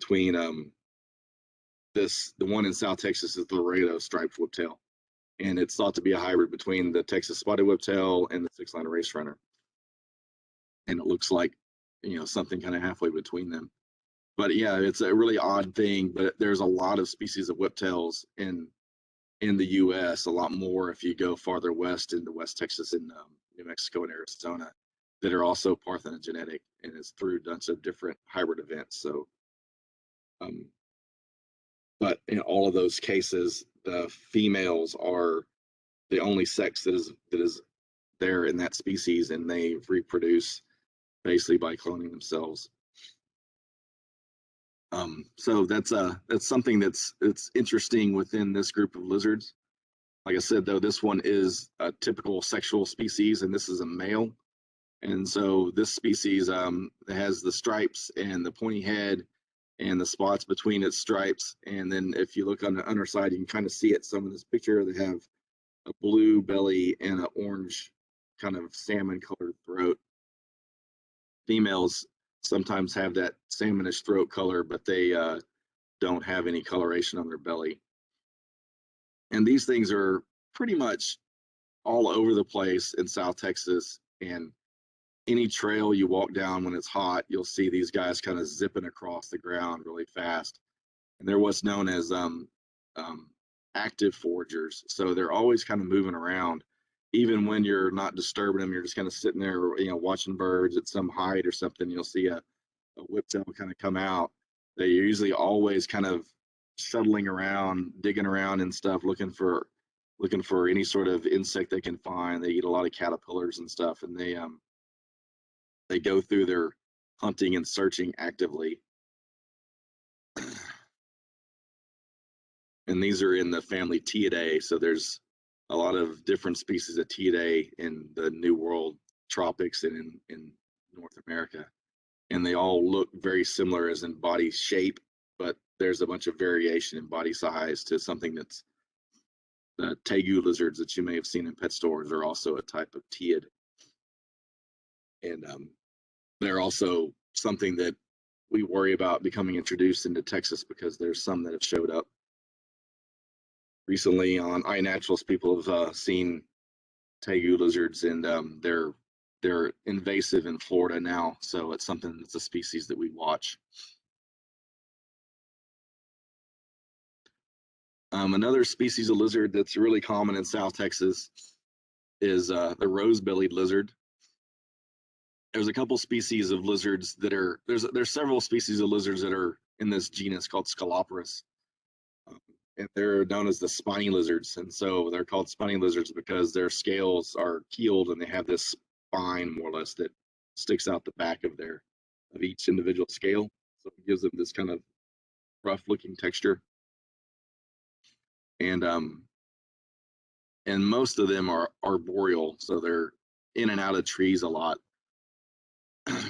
This one is something that's really common, especially along the really dense kind of brush country of the South Texas, Santa Ana brush country, like Santa Ana or Benson State Park or Laguna Atascosa. So you get into those areas and you see this species pretty commonly. And this is a female, and they have this reddish throat, like I was showing with one of the other species, where that's like a color that they acquire when they become gravid. So it's a coloration that they get so the males will quit bothering them. So when they show these colors, males will tend to ignore them more.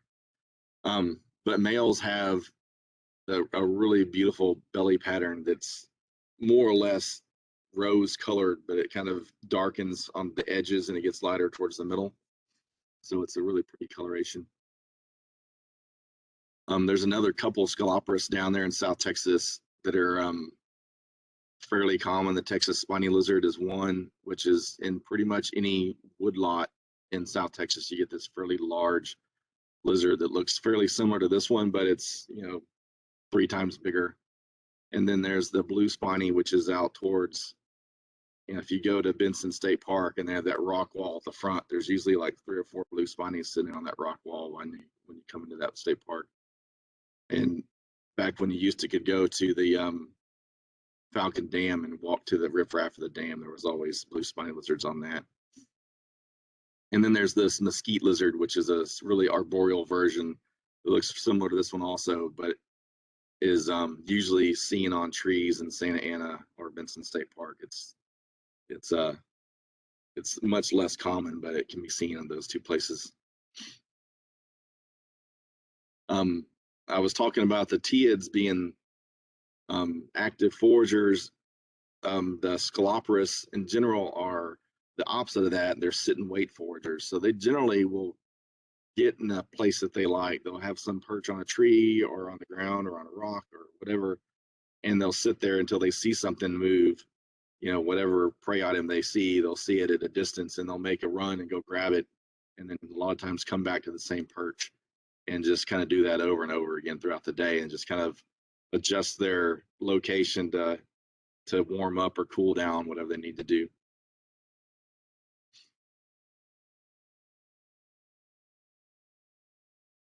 Okay, those were the 2 that were fairly common. Here's one that is pretty unique to South Texas. This is the reticulate collar lizard. It's been listed in the state for a long time, and did some research on these not too long ago. They're a really cool, large lizard in South Texas with a really big head, and they're kind of like the bulldog of the lizard world. They're just kind of really robust, and they'll eat other lizards and a lot of grasshoppers and that sort of thing. And they are in the kind of drier portions of South Texas. So basically, once you get basically Starr County up to like Laredo and up to Eagle Pass on the west side of South Texas, more or less in areas that are kind of gravelly, rocky, not so much the sandy stuff or kind of prairie habitat. So yeah, they're a really fun lizard, and they really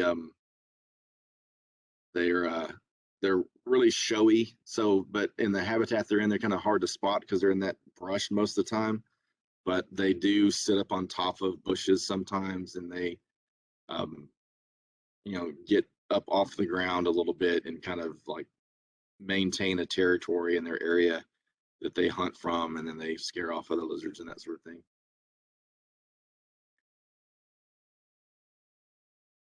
We do have a question from Joe Kowalski, and I'm not sure if I'm pronouncing this wrong, right? Do you find Sicilians much anymore? The Sicilians don't occur in the U.S., so they're farther south. You have to get into the true tropics in Mexico before you start seeing any. And there's some worm lizards type things in the U.S. in Florida that are a lizard. The Sicilians are a salamander. There's these things called Amphibians, which are worm lizards that occur basically in peninsular Florida, and then there's some other species over in Baja, and then a bunch as you go farther south into the Americas. But those also don't occur in Texas.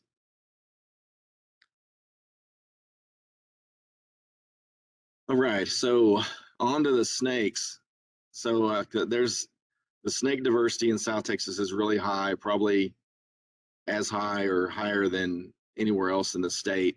There's a lot of different species in Trans-Pecos, but there's a lot of species that only make it up into South Texas also.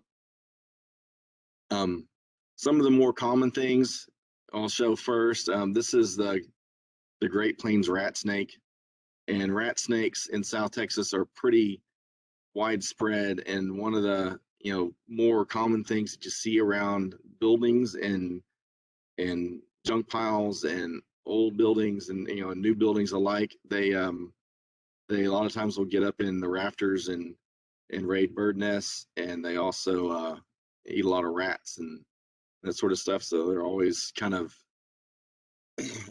a lot of times around human habitations. There's so the Great Plains rat snake in South Texas varies a little bit in pattern to where you get them that look like this, kind of down in the like South Texas tropical brush, where they have pretty bold blotches, and as you get a little farther north in the sand country, you get these paler snakes that have kind of an H-shaped blotch, but they're still all the same species. And they vary from up to about 5 or so feet long, 5.5 feet long at their largest. And they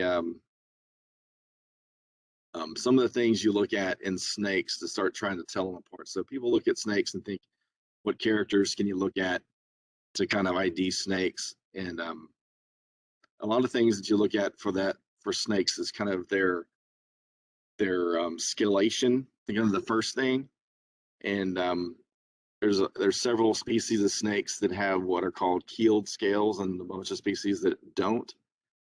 And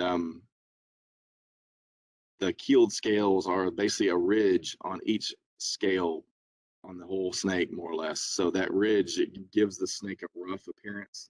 You see, this one has got a smooth appearance.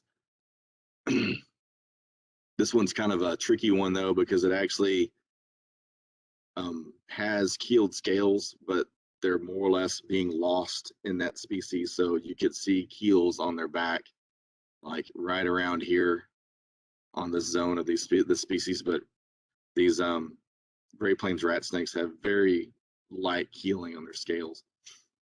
But that's one of the first, if you're keying out snakes, that's one of the first things that is in the key usually, is it scales keeled or are they not keeled? And then there's other things where you look at the anal plate is divided or not divided. That one's a little hard to see without having it in hand. But the shape of the eyeball and its being elliptical or not is another good indicator of something to look at in snakes. And then the overall pattern, sometimes it kind of can confuse you because there's variability in a lot of species, but generally blotch patterns versus stripe patterns versus that sort of thing is good things to look at when you're kind of first seeing a snake and trying to determine if it's something that's dangerous or not.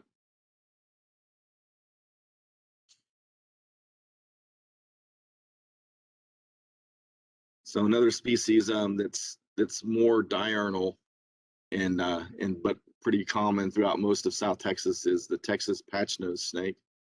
So these are fairly fast snakes that are active most of the year. I mean, they're actually more active in the cooler months than they are in the hotter months. So most of the time, if you see a snake in December or January, a lot of times it's one of these. It's mainly a lizard eater, but lizards and lizard eggs. And it's called a patchnose snake because of this kind of enlarged rostral scale. It's right here. And they actually can use that to dig to some degree. So they'll use their body to use their nose to pull the dirt, loosen the dirt up, and they'll use their body to push it out. And so they'll find and raid like Texas spiny lizard nests and that sort of stuff. So those lizards will lay their eggs in the ground in a hole that they dig, and these snakes will come along and re-dig that hole up and go in there and raid those lizard eggs. There's not a lot of snakes, and there's more snakes than you would think that can dig, but there's not that many really that do it. And patchnose snakes are one of the ones that are better at it. And most snakes that do dig kind of use their snout, and then they push their head sideways and kind of cup that dirt in their neck region, and then push it out of the hole, and they kind of go back in and do that. It's a pretty interesting thing to watch. You can probably find a video of snakes doing that on YouTube somewhere.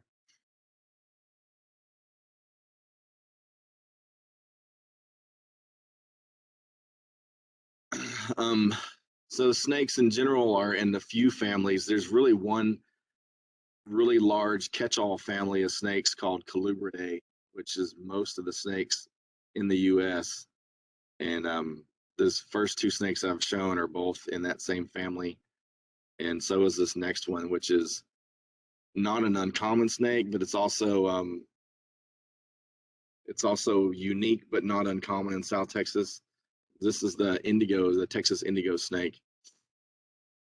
It's just recently come off of the state list for Texas, so it's not listed by Texas Parks and Wildlife anymore as threatened. And that's mainly because the bulk of its distribution is in the large ranch country of kind of northern South Texas, and it seems to be stable in that area. And it's not really that sought after in the pet trade. They're really cool snakes, and they're really nice. Usually they're not mean, but they're big and hard to care for, and they're really pretty dirty. So they poop a lot basically, and it's a mess. So a lot of people, and they smell bad. So a lot of people don't want to keep them because of that. There's a lot of people that keep snakes, but not very many people that would keep indigos. Indigo snakes in general are one of these snakes that the general public actually likes. So there's been enough stories of indigo snakes and enough videos of indigo snakes eating diamondback rattlesnakes that people just get this impression that they are eating a ton of diamondback rattlesnakes and help keep the population down, which they do to some degree. But there's lots and lots of diamondback rattlesnakes, and indigo snakes aren't putting any dent on them. But they're probably, aside from like a 7-foot diamondback rattlesnake, one of the most impressive snakes you'll see, and really, really strong. And fairly fast for their body size, and they eat pretty much anything. So we found young Texas tortoises inside indigo snakes. You see, that they do eat a lot of diamondback rattlesnakes, but they eat a lot of other snakes too. They eat a lot of birds, a lot of mammals, basically any sort of vertebrate, they'll go about eating it. In general, they like to be in wetter areas. They can be in really dry places, but usually around some sort of wet zone, or at least riparian-ish zone. So when you get a lot of these arroyos and things in South Texas, and that's usually the area that the indigos occur in, is along these arroyos where you get more vegetation and a little bit more humidity, and it kind of is an increase in some of the diversity of their prey items also.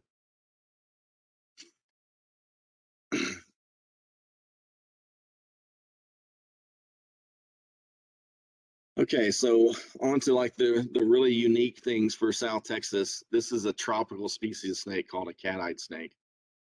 Catid snakes are really common as you go farther south, but in Texas, in the U.S. they only occur in about 4 or 5 counties in South Texas, and that's it.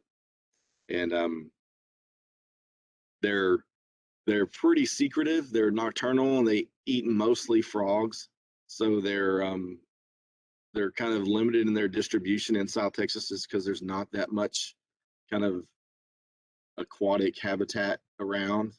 But so their distribution is in these zones where you have a lot of kind of ephemeral or semi-permanent water sources to along these resakas and things in the coastal region too. And they occur all the way up to about Kingsville, and then south to the Rio Grande itself, and then they're also occur up to about Falcon Lake up the river. In Texas, they're really kind of a pretty striking snake with these big black saddles on a kind of orangish background, and it seems like in recent years, people that look for snakes and stuff in South Texas has kind of really figured out how to find these, because they seem to be turning up a lot more often than they used to, back in the 70s and 80s. They're called cat-eyed snakes because they have what's called an elliptical pupil. So you can see that they're little kind of tiny slit of a pupil, because those elliptical pupils are much more efficient at seeing things at night. And they're, like I said, they're a tropical species of snake that are actually what's called epistoglyphic, which is rear fanged. So they have enlarged teeth that are off the back of their maxilla. So the rattlesnakes and coral snakes have an enlarged tooth that's off the front of their maxilla. And there's a lot of species of snakes that have these things, what we call rear fangs, where they have an enlarged tooth that's protrudes off the back of their maxilla. So they do have a little bit of toxicity, but they're not considered dangerous to humans. But they definitely do a good job on frogs, and they tend to eat some lizards and stuff too.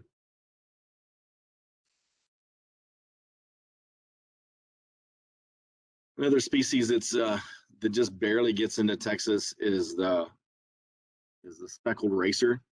So this is what a lot of people consider one of the most beautiful snakes in the U.S. And it's basically only known from one area. So it was an inhabitant of the palm forest along the mouth of the Rio Grande. So now, if you want to see these, there's a good spot to go. You can go to the Audubon Sable Palm Reserve, and some, if you're lucky, you can see one of these when you're walking the trails. And a lot of people that are into herps will make that pilgrimage to South Texas and go to Audubon Sable Palm Grove and walk those trails for several days just to make sure they get a chance to see them. They're fairly common at that spot, so on a good day you can see more than one. But they're a fast snake, and they are diurnal and pretty aware of their surroundings. So sometimes they'll take off before you get a good chance to see them. They're also epistoglyphic, so they have enlarged teeth on the back of their maxilla, and they have these things also eat mainly frogs. So they're around those real kind of wetland habitats. They're, like I said, they barely make it into the U.S., but they make it down into South America through most of the tropical forests and stuff. So they have a pretty large distribution globally. And you can see that each one of those scales has that enlarged kind of bluish yellow dot, and where they're body scales are overlapping more, it's kind of covering up, so you get these zones that look blackish when they're folded up, which kind of gives it this really interesting look.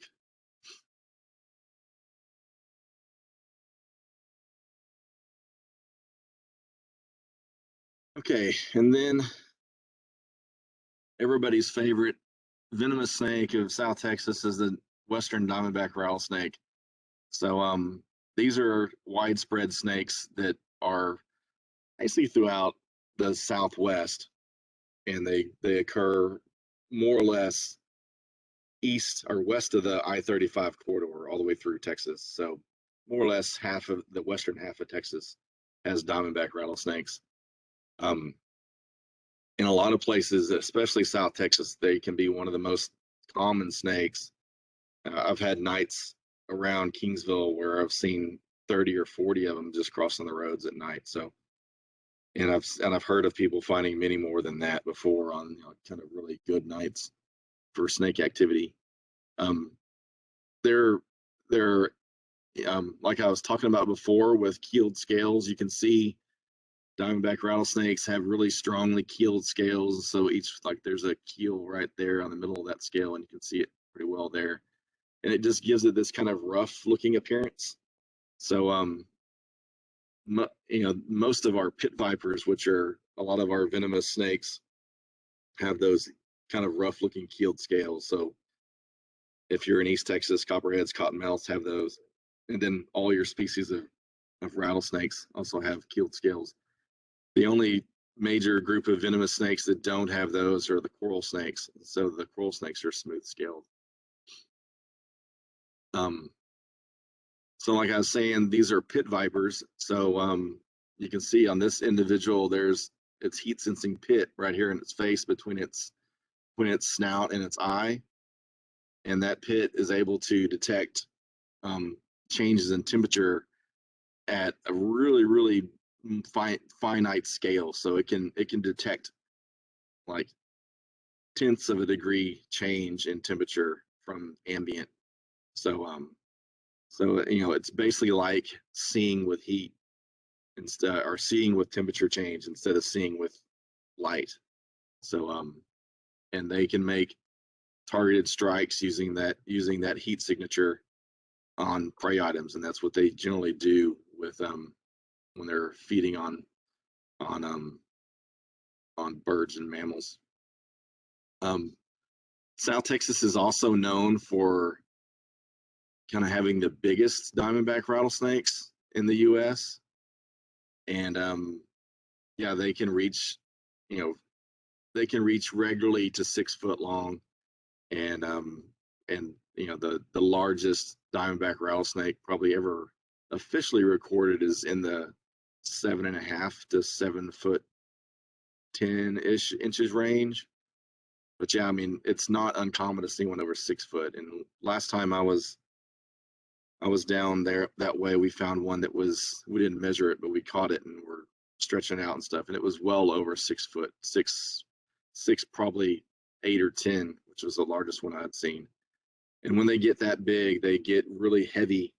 So you're looking at a snake that's as big around as like a grapefruit, and so and a 6.5 foot diamondback is probably in the neighborhood of 15 pounds or something like that.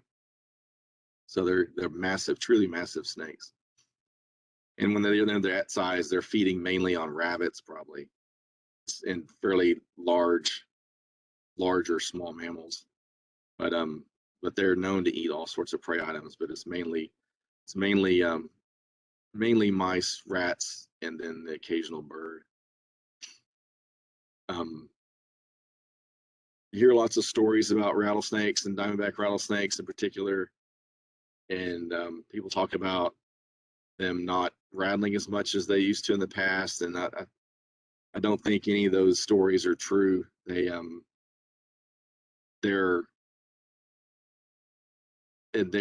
like everything else. Different individuals have different temperaments, so a lot of times you'll run across a diamondback rattlesnake that's just really angry, and as soon as it sees of what they think of as a threat, then they rear up into a big S curve and start rattling like crazy and hissing and all sorts of stuff. And other times you'll find, like that giant one I saw not that long ago, and I almost stepped on it and then backed away from it a few feet, and it never moved. It just sat there the whole time. It didn't never rattle. And we ended up, it was with a class, and so we ended up catching it and showing all the students all these kind of characters and stuff. And the whole time we had it, I don't think it ever shook its rattle one time. So, you know, you get these different individuals that have different temperaments, just like you do with, you know, cats and dogs and people and stuff too. So that's more or less the info I've got. But I know there's usually a lot of questions when we start talking about snakes. So I'm happy to field any questions you have and add any more info you need about identification or whatever else you need from South Texas stuff. And I can dig up some more photos too if you want to see something else that you have specific interest in. If anybody has any questions, just unmute and ask your question. Hey, Toby, this is Ricardo and Amanda. We were out somewhere in the Upper Valley. I think we call it, Sal Vieja, near La Sal del Rey. Yeah. And we thought we saw one of these massive Western Diamondbacks, and it just slithered by us like nothing happened. What do you think gives them that like characteristic where they don't feel threatened by us, you know, as they get bigger or something?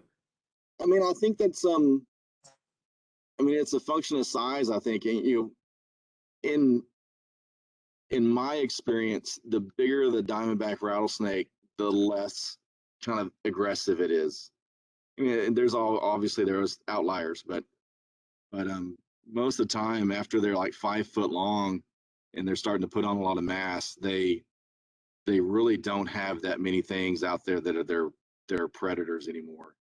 So you know, when they're a 2 or 3 foot snake, then, you know, there's a bunch of raptors and there's a bunch of, you know, raccoons and all sorts of stuff that can get them. But when they're approaching 6 foot, there's not a lot of things that'll eat a diamondback. And I don't think even you run across like a, you know, a bobcat or even the stray mountain lion in South Texas, I don't think they're going to mess with a 6 foot diamondback very often. It's just too risky. So, you know, it's kind of an awareness of what kind of power they have and potential they have to cause damage. So they tend to just kind of do their own thing.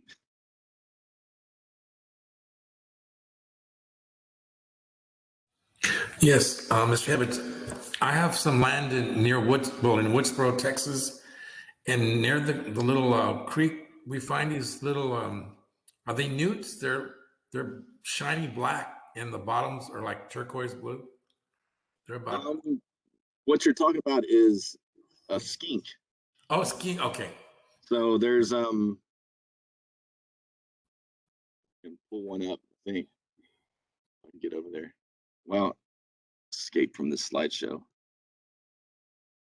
So yeah, there's a bunch of types of skinks in Texas. A lot of times people confuse the one that you're talking about. It's called the little brown skink or ground skink, and it's brown, kind of long tail. It's really shiny. Its legs are really small, and it basically slithers through leaf litter. It's its main habitat. So it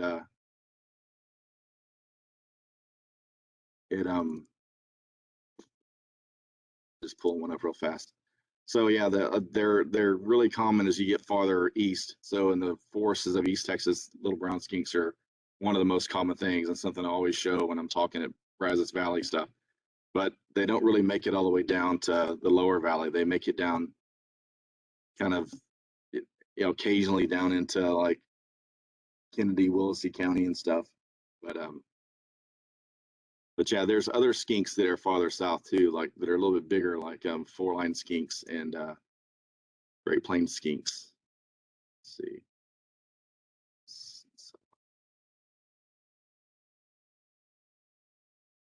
That over here and share that.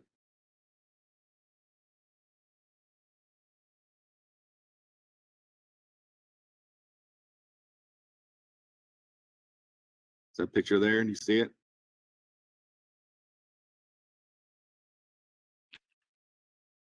So that's the one that's blue on the bottom?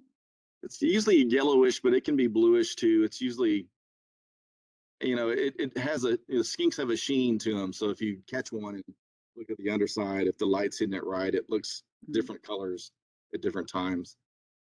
If it was just like pure dull light or cloudy days or something like that, it would look usually kind of like a yellowish color. Yeah. The one I've seen is it's darker than this one, and it's like a bright turquoise blue on the bottom that looks unreal. Looks like somebody painted it. That may be a different species then. Oh, okay. Yeah. There's these things called 5-line skinks too that show again.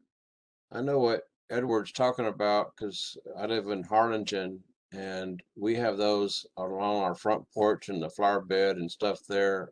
And they're bluish black. I mean, they're just shiny, rich, bluish, mostly black.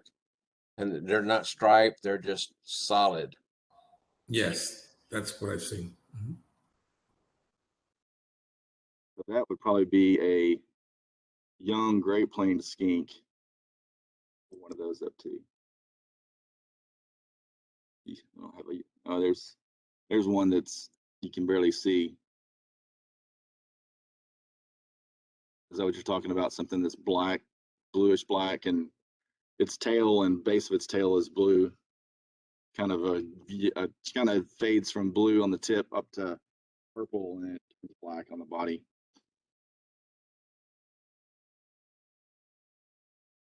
But anyway, a lot of skinks, not the little brown, but like the Great Plains skink and the 4-line skink that are in South Texas.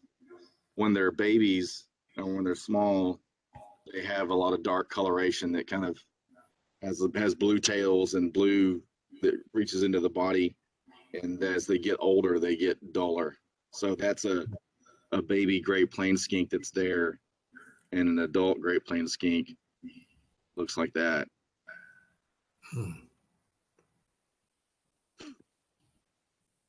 So Yvette commented that roadrunners and wild pigs love to eat rattlesnakes. yeah, I mean, lots of things love to eat those guys that are, especially with rattlesnakes. Those big females that are, the males are usually bigger, but the females can get up 5.5 feet. And then when they're that size, they'll have 30 or 40 babies. And so you'll have, and when you go, a lot of people kind of cruise roads at night looking for snakes on roads. That's kind of the easiest way to find a lot of species in a short amount of time. And in September, when all the rattlesnake babies are kind of out, that's like 90% of what you see is 1.5 foot long diamondback rattlesnakes on the road that are quick, easy meals for a lot of different sorts of things, roadrunners and raccoons and bobcats and all sorts of different stuff. Diamondback indigo snakes and that sort of thing. So they're definitely on the menu of a lot of stuff when they're small. We had a question that was posted earlier. Are there no cottonmouths south of the Nueces River? Is that common statement that we hear really true? Yeah, it is. They make it to, historically, they're known from that Corpus Christi, Nueces Bay area, and that's as far south as they go. And they're pretty restricted to coastal marsh and then immediate riverine habitat as you get into the drier parts of their distribution.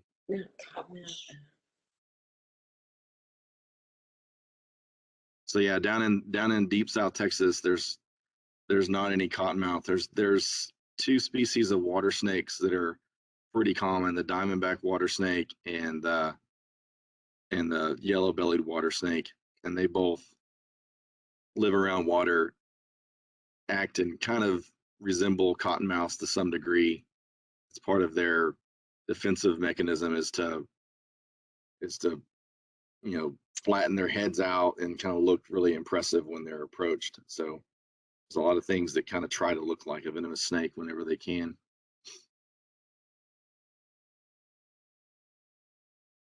Gerald asks, do events like the rattlesnake roundup have any lasting effects on those populations? It's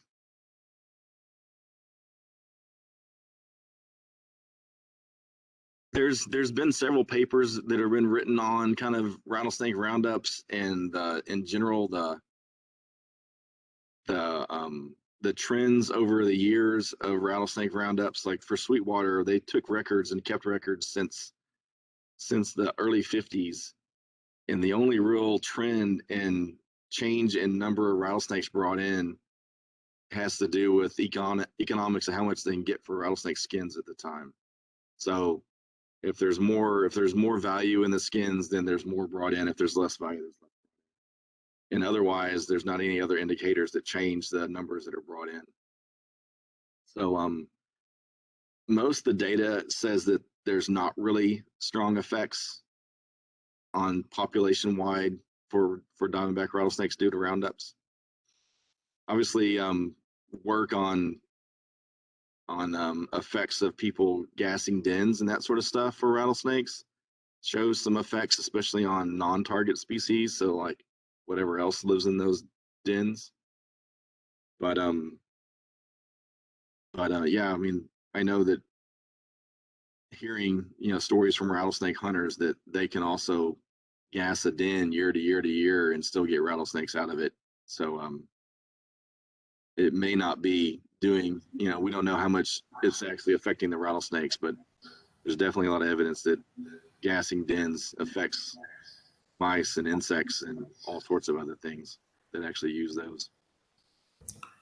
I live in Port Isabel, and whenever I'm working in my garden, there are these, they look like worms, but they're not. They're more of a snake, but both ends look the same. Yeah. And they're about 6 inches long. So there's two species of blind snakes in South Texas. There's one that's native that's really pink, and then there's one that's non-native that's really kind of like a dark brown. And I think most of the ones nowadays that are around, gardens and that sort of thing are usually that non-native species, which is an interesting snake because it's also one of these parthenogenetic species. So it doesn't have females, it just has males, or it doesn't have males, just has females. And it's known as the flower pot snake is what its common name is. And so it's a species that's now in Hawaii and in a lot of kind of random places across the southern US. And but its native distribution is, I think, somewhere in Southeast Asia. So yeah, there's those two snakes. Are the flower pot snake is, eating small invertebrates and that sort of stuff. The Texas blind snake that is native in South Texas is it eats a lot of pupae of mainly ants. So it gets down in ant mounds and eats ant larvae and pupae. And they do interesting things like they have pheromones that they can spread on their body that makes them not be recognized by the ants as an intruder, so they can kind of do their thing without being bothered and stuff.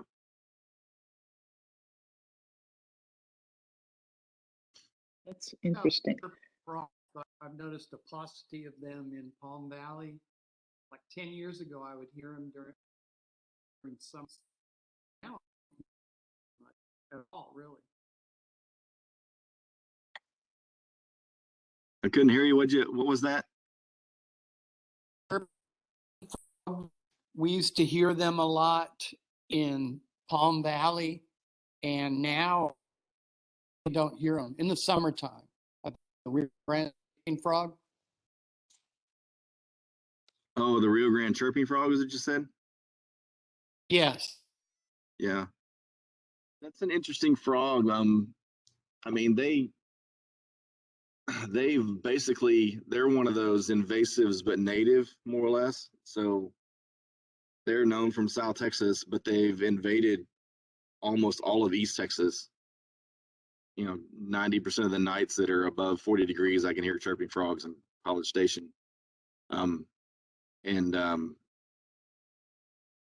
Yeah, they tend to do better, or at least be more widespread and more abundant outside of the valley than they are in the valley now. It's kind of weird, but you can generally find them around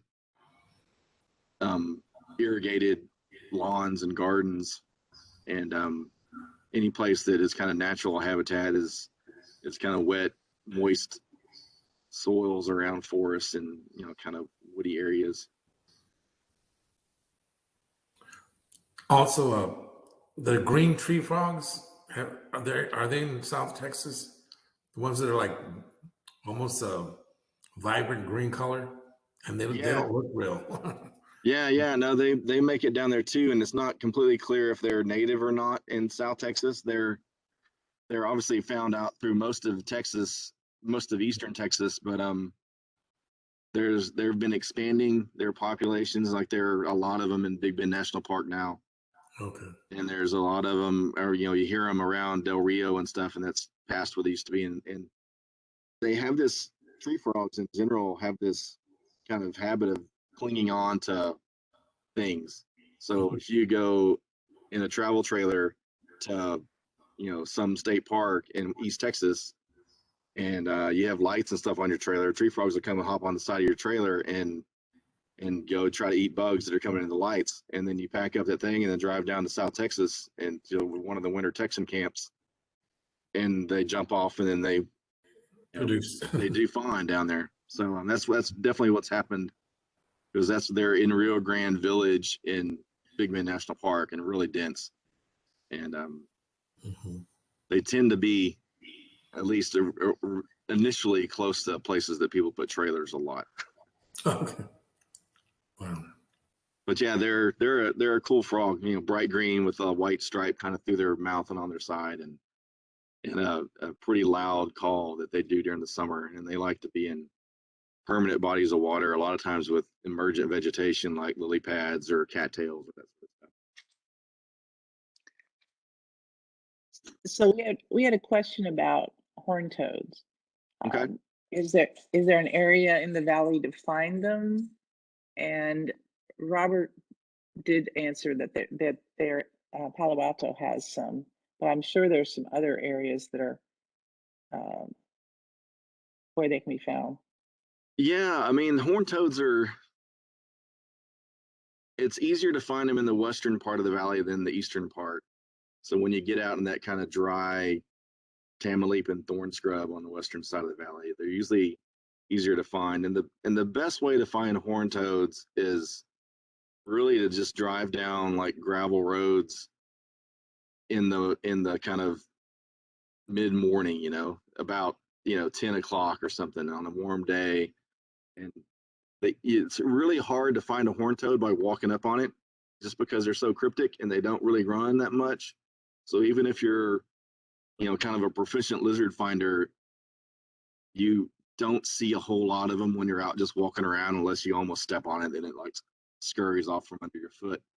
But if you ride down these roads in the mornings, a lot of times you'll see them just kind of getting out and getting sun in these open spots, because they like to be out where they can get a lot of sun quickly, and then they go about foraging for ants wherever they want.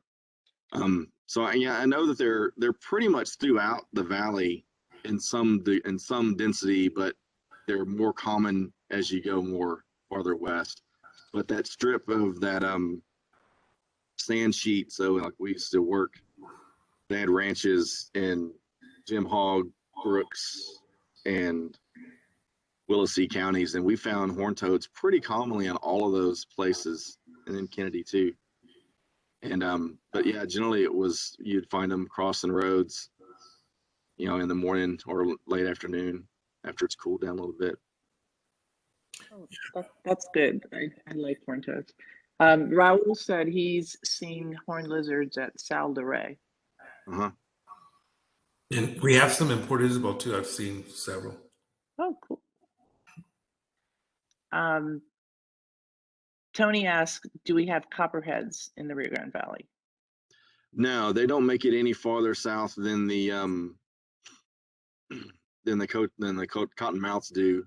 The closest place I can think of is around those post oak savanna belt that gets down to like Atascosa County, kind of Karnes County, that just south of San Antonio, but north of Alice and stuff. So there's like a kind of a sandy forested zone right there as you're going up 37. Like you hit Atascosa County and you start hitting some sand and a bunch of live oaks and post oaks and stuff, and that's about as far south as they go. There for a long time, they weren't known from Mexico at all, but they obviously were found in the Rio Grande and Big Bend region. But so it was relatively recently that they were even found in Mexico. So yeah, they're not really in the Tamaulipan thorn scrubby type stuff, or not really the coastal marsh that much either. They're kind of a woodland species. Thank you. Other questions for Dr. Hibbitts? Is the rough green snake that's been photographed at Sable Palm very common or restricted to that area? It's really common there. I've spent less time there and more time at Southmost, but I know that if you go out at night shining in the bushes in Southmost, you can find 5 or 6 of them in like in 30 minutes or an hour. So they're pretty common in that area. But outside of that woodland area, I don't know how common they are. I haven't seen them in many other places in the valley. But they can handle rougher kind of habitats than you would expect. I've seen them at night on a yucca out west of Del Rio before. So they don't have to have like dense viney forest or anything like that. They could probably live and be successful in those oak mottes and stuff as you're going up like through Laguna Atascosa and up through like the King Ranch and stuff. So Raul asks, is that about not having copperheads? Is that because of a lack of hosts that those snakes, copperheads, cottonmouth don't occur here in this area? It's just a habitat thing, really. Both of those species are like total dietary generalists. So basically anything they can get their mouths on, they eat. Cottonmouths are really more aquatic, and so they're eating a lot of fish and a lot of water snakes and a lot of frogs and a lot of stuff. I mean, just pretty much anything around the water. Copperheads are a bit more terrestrial, more kind of a forest or at least savanna type animal. So they eat a lot of insects, a lot of like these big caterpillars and stuff. They copperheads are really well known for going after cicada larvae when they're coming out and emerging. So the larvae come up, and then as they're coming out of the soil, you get these big eruptions of cicadas, and copperheads will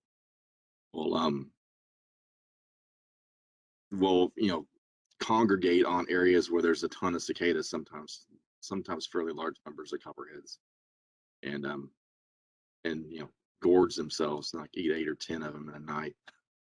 So but yeah, they eat frogs and mice and rats and birds and whatever else they can get too.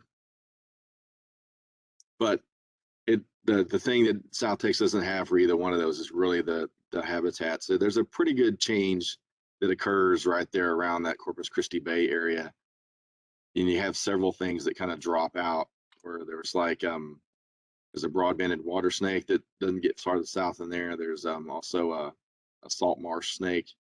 Diamondback terrapins don't really get south of there. So you get a lot of things that kind of get to that general area, but don't get any farther south. And some of the like eastern newt and 3-toed box turtle, there's a lot of things that are kind of like foresty type habitat stuff from East Texas that doesn't get much farther than there. Okay. Tony asks, is it true we have, and I forgot how you pronounce this, Massasaugas here? Yes. So there's Massasauga. They tend to be more abundant in the sandy habitats. So you get in that really nice grassland north of the lower valley, and they're not abundant anywhere. You can see them though. So there's that strip of the sand sheet or the dead horse desert or whatever you call it. They can be found there. They're not common. They've been found on South Padre before, and then on North Padre.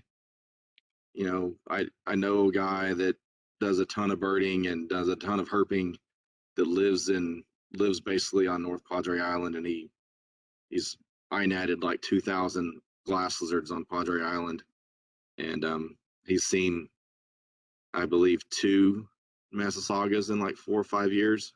So they're there. They're just not common at all. There's a guy at the Houston Zoo named Clint Guadiana, who's a herp guy, and he goes out looking a fair amount, and he usually sees a couple a year, and they're usually in that western edge, kind of northern Hidalgo, Star, Brooks, Jim Hogg, that area.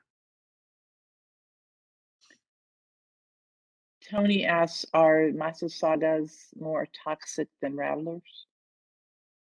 Their venomous? venom is, it's not much different. I mean, it's the Diamondbacks and Massasaugas both have a pretty potent venom, but it's not, I mean, obviously a Western Diamondback is much bigger, and so it has much bigger venom glands and can put a lot more in you. So it's much more dangerous if you're bit by one, but both of them are serious bites that will cause a lot of tissue damage and a lot of pain. But as far as their toxicity goes, they're not much different. I don't remember the LD50s from Massasaugas, but it's not significantly more potent than a Diamondback. Okay. You can look it up. Other questions?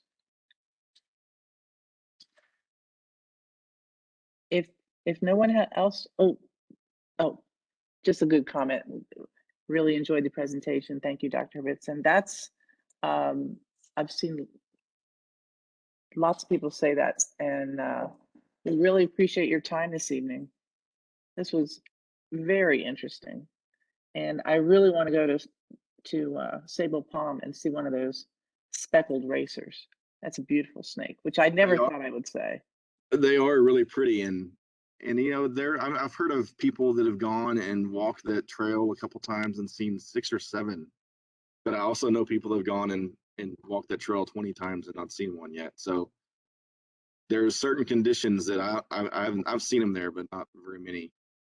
But there's certain conditions where they're really active and you can see them, and so yeah, I mean, just go and walk the trail a few times, and you have a kind of a long lens, and you can probably get a decent photo of them, because they tend to kind of sit there if you see them at a distance, but as soon as you approach them, they'll like take off as fast as they can. Hey, I'd be happy to see one at a distance. They're really pretty. So, and thanks for showing us all these cool herps that live down here in the valley. Yeah, I mean, y'all are really in a hot spot of cool herps down there. So yeah, I mean, it's a lot of fun, and a lot of people in the U.S. that like herps will travel to the valley. I mean, make a pilgrimage once a year to go try to see some of the cool stuff. You get the people that go to the Big Bend region, you get the people that go to the valley, and some of them are the same people, and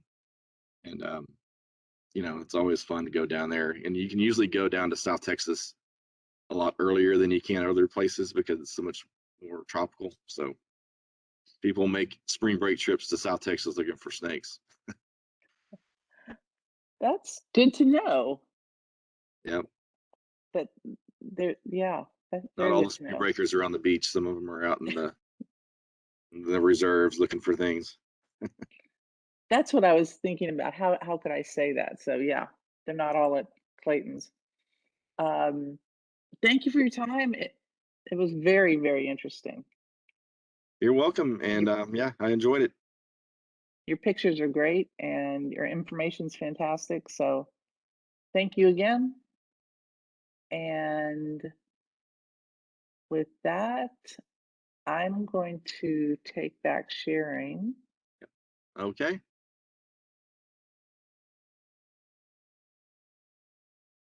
And you enjoy the rest of your short evening. Thanks. Y'all have a good one. Thanks. Oh, Robert.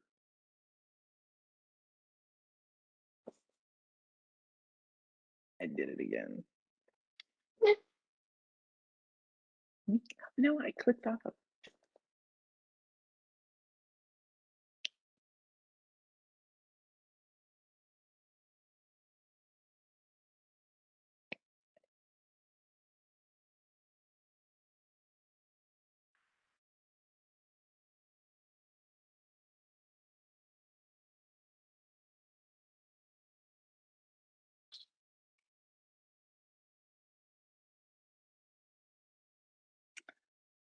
Okay, this is my evening of operator error. So next week's class, Dr. Birchfield from the Gladys Porter Zoo talking about mammalogy, and Kelly Malkowski, the superintendent of Saga, is going to talk about forest ecology and management.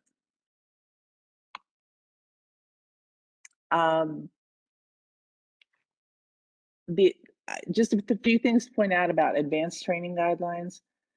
The first 4 questions are things you need to ask about advanced training. Does it promote continued learning and development of natural skills? Provide naturalists with knowledge and skills to work in volunteer efforts?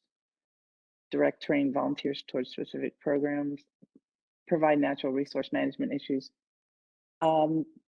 Basically, most of the programs, if you have a question about a program you find, then you'd like to attend it. Online, if you're there in person, or if you go in person. Like last night, we had a speaker at our chapter meeting. That was both online and in person, but that was advanced training. But as you may have read, the state office has made TMN Tuesdays, which is live at noon on these Tuesdays during the year. You can watch the tape of TMN Tuesday, the recording, and get credit for it. That's why the big X is through that ability to interact with the speaker. They've made the exception for TMN Tuesdays. So the TMN Tuesdays that are online on their YouTube, I guess they're on their YouTube channel, that for this year, you can go back and watch January's, and you can go back and watch February and get AT credit for that.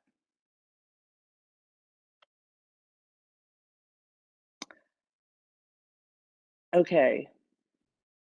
We found out today from Rolando at Palo Alto that the 17th, he has someone from the federal office coming to Palo Alto. So he cannot host our field trip that day. I decided that I'm willing to give 2 different tours at Ramsey, one from 9 to 11 in the morning and one from 1 to 3. And those would be I'd be pointing out native plants and invasives. So we'll make sure you have more information about that, but that was sort of on the fly because of the cancellation for Palo Alto. We've got Ed is hosting us on the 19th at the Eco Center, and we're going to resend the reservation form because it's 2 different trips. And so you need to even if you told us that you were going last time, you need to tell us again so we can make the reservations at the Laguna Madre Eco Tour. And then we still, of course, have April 9th, Cactus Creek. We're going to be scheduling some more, but I wanted to remind you of those. And then we had a question about the field trips from Wowie. We are going to give you credit, and they would be the same kind of credit that these field trips will be. New class training. I think it's called that. New class training, field trips. And the only things that you can count travel time for is volunteer time. When you're volunteering, like if Bobby and Penny are volunteering at the boat ramp in Rio Hondo, the time they count from when they leave their house, the time they volunteer there, and then when they come home, but not when they stop and get lunch in between. But no, like advanced training, field trips, those don't include travel time.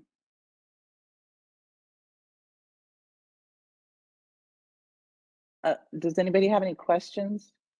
Yes. For the 19th one, will you be sending out Yes. that email again? Yes. Okay, Yes, awesome. we will be sending that email again. And we're also finding other opportunities, like when it's something that's, I know some of you just cannot, don't have the flexibility to come when we schedule one, but we're going to put together some opportunities at the different state parks and things that would count as a field trip for you, because we know the quality of what their field trips are. And all that we would ask is that you take a photo of you with the guide and let us know when it was and that type of thing. Other questions?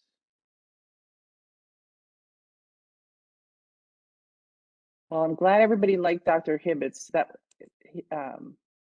we were hoping we'd get him, and he certainly knows his information, as do everyone that we try to get to speak to our group. But if no one else has any more questions, you'll be hearing from us. Barbara, I about have a the field question. trips. Yes. This is Michelle. I have a question. Hi, Michelle. Good evening. The Arroyo Colorado Audubon has a field trip on Saturday to Laguna Tascosa. So does that count for any hours or not? That will count as advanced training. Advanced training. Okay. Mhm. And then you mentioned at the beginning of the meeting, you said something about Wowie, but you said field trips, but like what field trips are you talking about? Hold on. I think this is the one. Okay, Wowie had a field trip Oh, yesterday. yes, that you could go to if you, right, that's right, if you're Right. there and you can, right, It's a- okay. Right. It's a new thing. Mhm. And they'd asked me if I would do the nature part of the one this morning at Ramsey. And like I said, it sort of caught us off guard because we hadn't thought about counting them as credit because they'd never had them before. So and there were several people from our class on the one that I showed them around Ramsey, and then they went to Palo Alto. So but my field trip was the same as what I'll do in the future, except it was shorter. But if you didn't get enough of Ramsey, you can, and there today, you can certainly come back and see my long version of the field trip. So